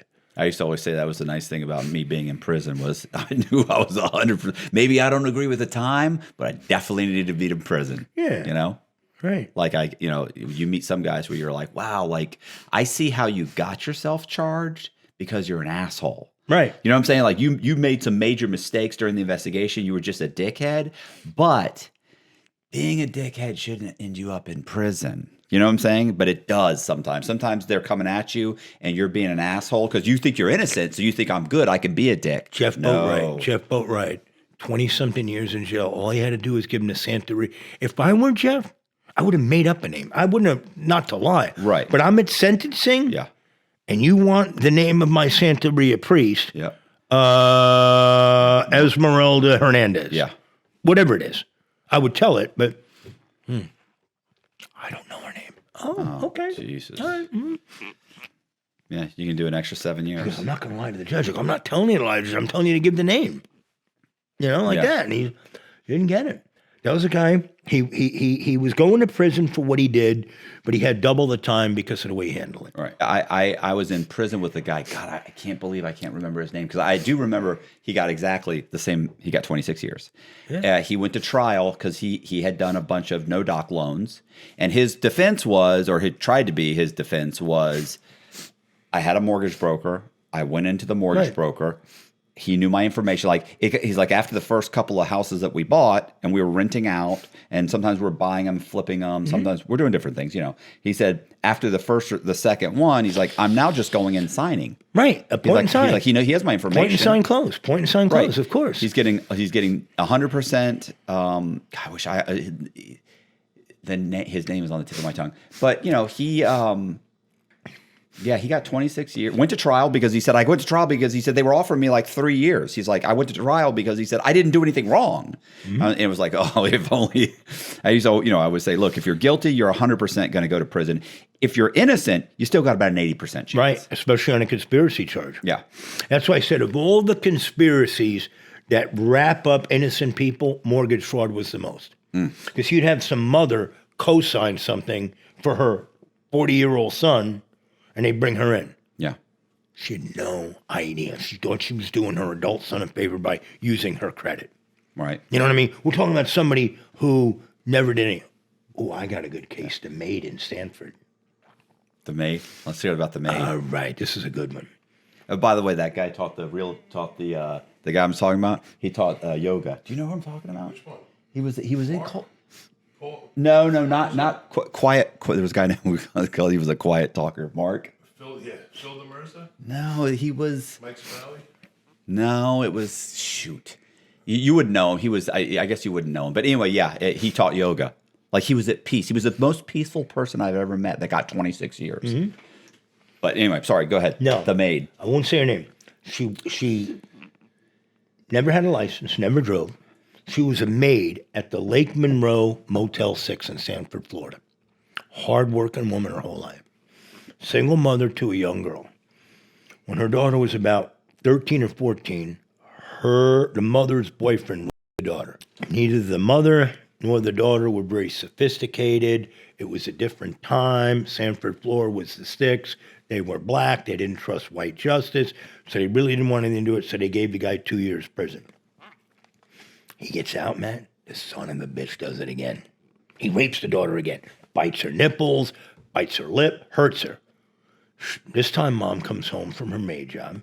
Heavy-set black lady, sweet, old Southern woman. Sees the daughter in the bathtub shaking. Knows the son of a bitch did it. She didn't put bite marks on her own breast. This time she says, you go on over to grandma, mom's child. Don't tell nobody what happened. Mom's going to take care of this for you once and for all. Got the daughter dressed. Daughter walked out of the home over to grandma's. She calls up the boyfriend. What's going on, sugar? What's going on, baby? Why don't you come on over and get some of this Shaniqua's over grandma's house? I got some good stuff for you. He has no idea what he's in for. She takes a 41. I didn't even know there was such thing as a 41 Magnum. 41 Magnum with a hollow point. If I live 100 years, I'll never forget this. She propped the coffee table. She sat on the couch. She put her feet up on there. It was 11 feet, 3 inches. Ask me that 20 years from now. 11 feet, 3 inches from the door. Come on in, baby. He opens up the door and she blows his fucking face through the back of his head. Blows it clean off. Calls 911, full confession, everything like that. That seems like justice to Right. me. The state attorney files capital murder. Capital premeditated murder. They want to give her the death penalty. They say the plea offer is 25 years. She's a hotel maid cleaning up shit sheets at the Motel 6. Never been on welfare. Never scammed anybody. Never hurt anybody. Just trying to clean up and raise her daughter as a single mother. Very, very, very honorable woman. Simple, but honorable. Hardworking. A lot harder than me. I'm going up there. So I had this little bratty snot as a prosecutor. So I'm from Central Florida. So I go in the courtroom and I put a big fat shoe of Levi Garrett. Counsel, she's got a little butt. I want you to know how unprofessional that is. Right? Yeah. Just then, I'm going to tell the judge. I was going to spit it out before her to just in here, all rise. Man, I got nowhere to go. Your Honor, defense counsel's chewing in the courtroom. He goes, come here, boy. What you got? I said, I got some Levi Garrett. All right, let's get this trial underway. So the cops come in with cowboy boots, and I'm like, you guys know she did a public service. She a minor rapist, a child rapist. You know, sir, I don't believe I ever read that woman her rights. Confession's gone. 911 tape. I'm like, officer, you can understand coming home and seeing this dead guy all over your porch. You might make a false. I goes, I probably would. Yeah. I never seen somebody dead like that. If I never seen somebody's head, they're totally helping her. The whole time she's got her Bible out at the fence chair. We got her all dressed up. The church ladies came and brought her. And she's like, oh, Lord, what did I do? I'm like, will you be quiet? Yes. I know Central Florida, Matt. I grew up there. A lot of racism going on. Good old boys don't hate hardworking black women. Yeah. They're going to hate a black rapist. I got all guys. Overalls, darn tootin', I'm a rebel, the gun racks and everything. My partner Terry's like, we got to get... I said, we ain't getting nowhere, and trust me, these are my people. So we offered no defense. We basically just put on the... Yeah. Huh, what? And the jurors are looking. So they find her not guilty. Huh? How'd you get the rape in? The state put it in for the motive. They're like, and the reason she killed him was because he raped her daughter. I'm like, we would have never gotten that in. Thank you. Thank you. The dead guy. Let's kill him. You know what I mean? I mean, it's the he needed killing defense. Yeah. You can't raise that. But the judge is just looking. And I mean, I had my whole staff come up from Miami. And we parked out in the parking lot since 6 o'clock. I said, mark down every single vehicle. You see some, because Sanford was pretty small. Yeah. It's still pretty small. But it had a little tiny courthouse right on the lake back then. You know? It was like 2001, 2002. I said, mark it. Who's got that? He goes, he's got a rebel flag. And he's got a thing saying, oh, you'll take my gun when you pry my dead cold fingers off. You know, all that first second. I wanted those guys. So they find him not guilty. They go, Your Honor, can we talk to the defendant right now? Oh, go ahead, his trial's over. And she's like, oh, Lord. And one guy walks and goes, honey, you did the right thing. I'd have blown that some bitch's dick clean off. And here comes little Miss fucking, prep school from law school. You can't take the law. He goes, listen here, you little bitch. If that some bitch comes down my name, I'm dragged goddamn there and hang it. He used a bunch of racial epithets. Right. He goes, I'm sorry, honey. She goes, it's okay. I remember we're walking out. She's like, oh, I said, Judge, can we just go from here? We don't need to go back to the judge. Go ahead. She's free to go. I remember we came out on the steps and I called the manager of the hotel. I said, we won. He goes, can she start working again tomorrow? I said, you want your job back tomorrow? She goes, oh, Lord, I need some bus pass. We gave her the bus pass. She blew that guy's head off and she did a public service. Right. And they were trying to charge her with the death penalty. Come on, Matt. Come on, bro. Where was that prosecutor from? She went to... Because I was going to say, anybody who was raised in South Florida, I can't imagine. This was Central Florida. I mean, Central Florida. I can't imagine anybody bringing those charges. They brought the death penalty. They weren't going to get it. But here's what happens. Do you know why they'll file death penalty and then waive it? All right, here's the way it happens.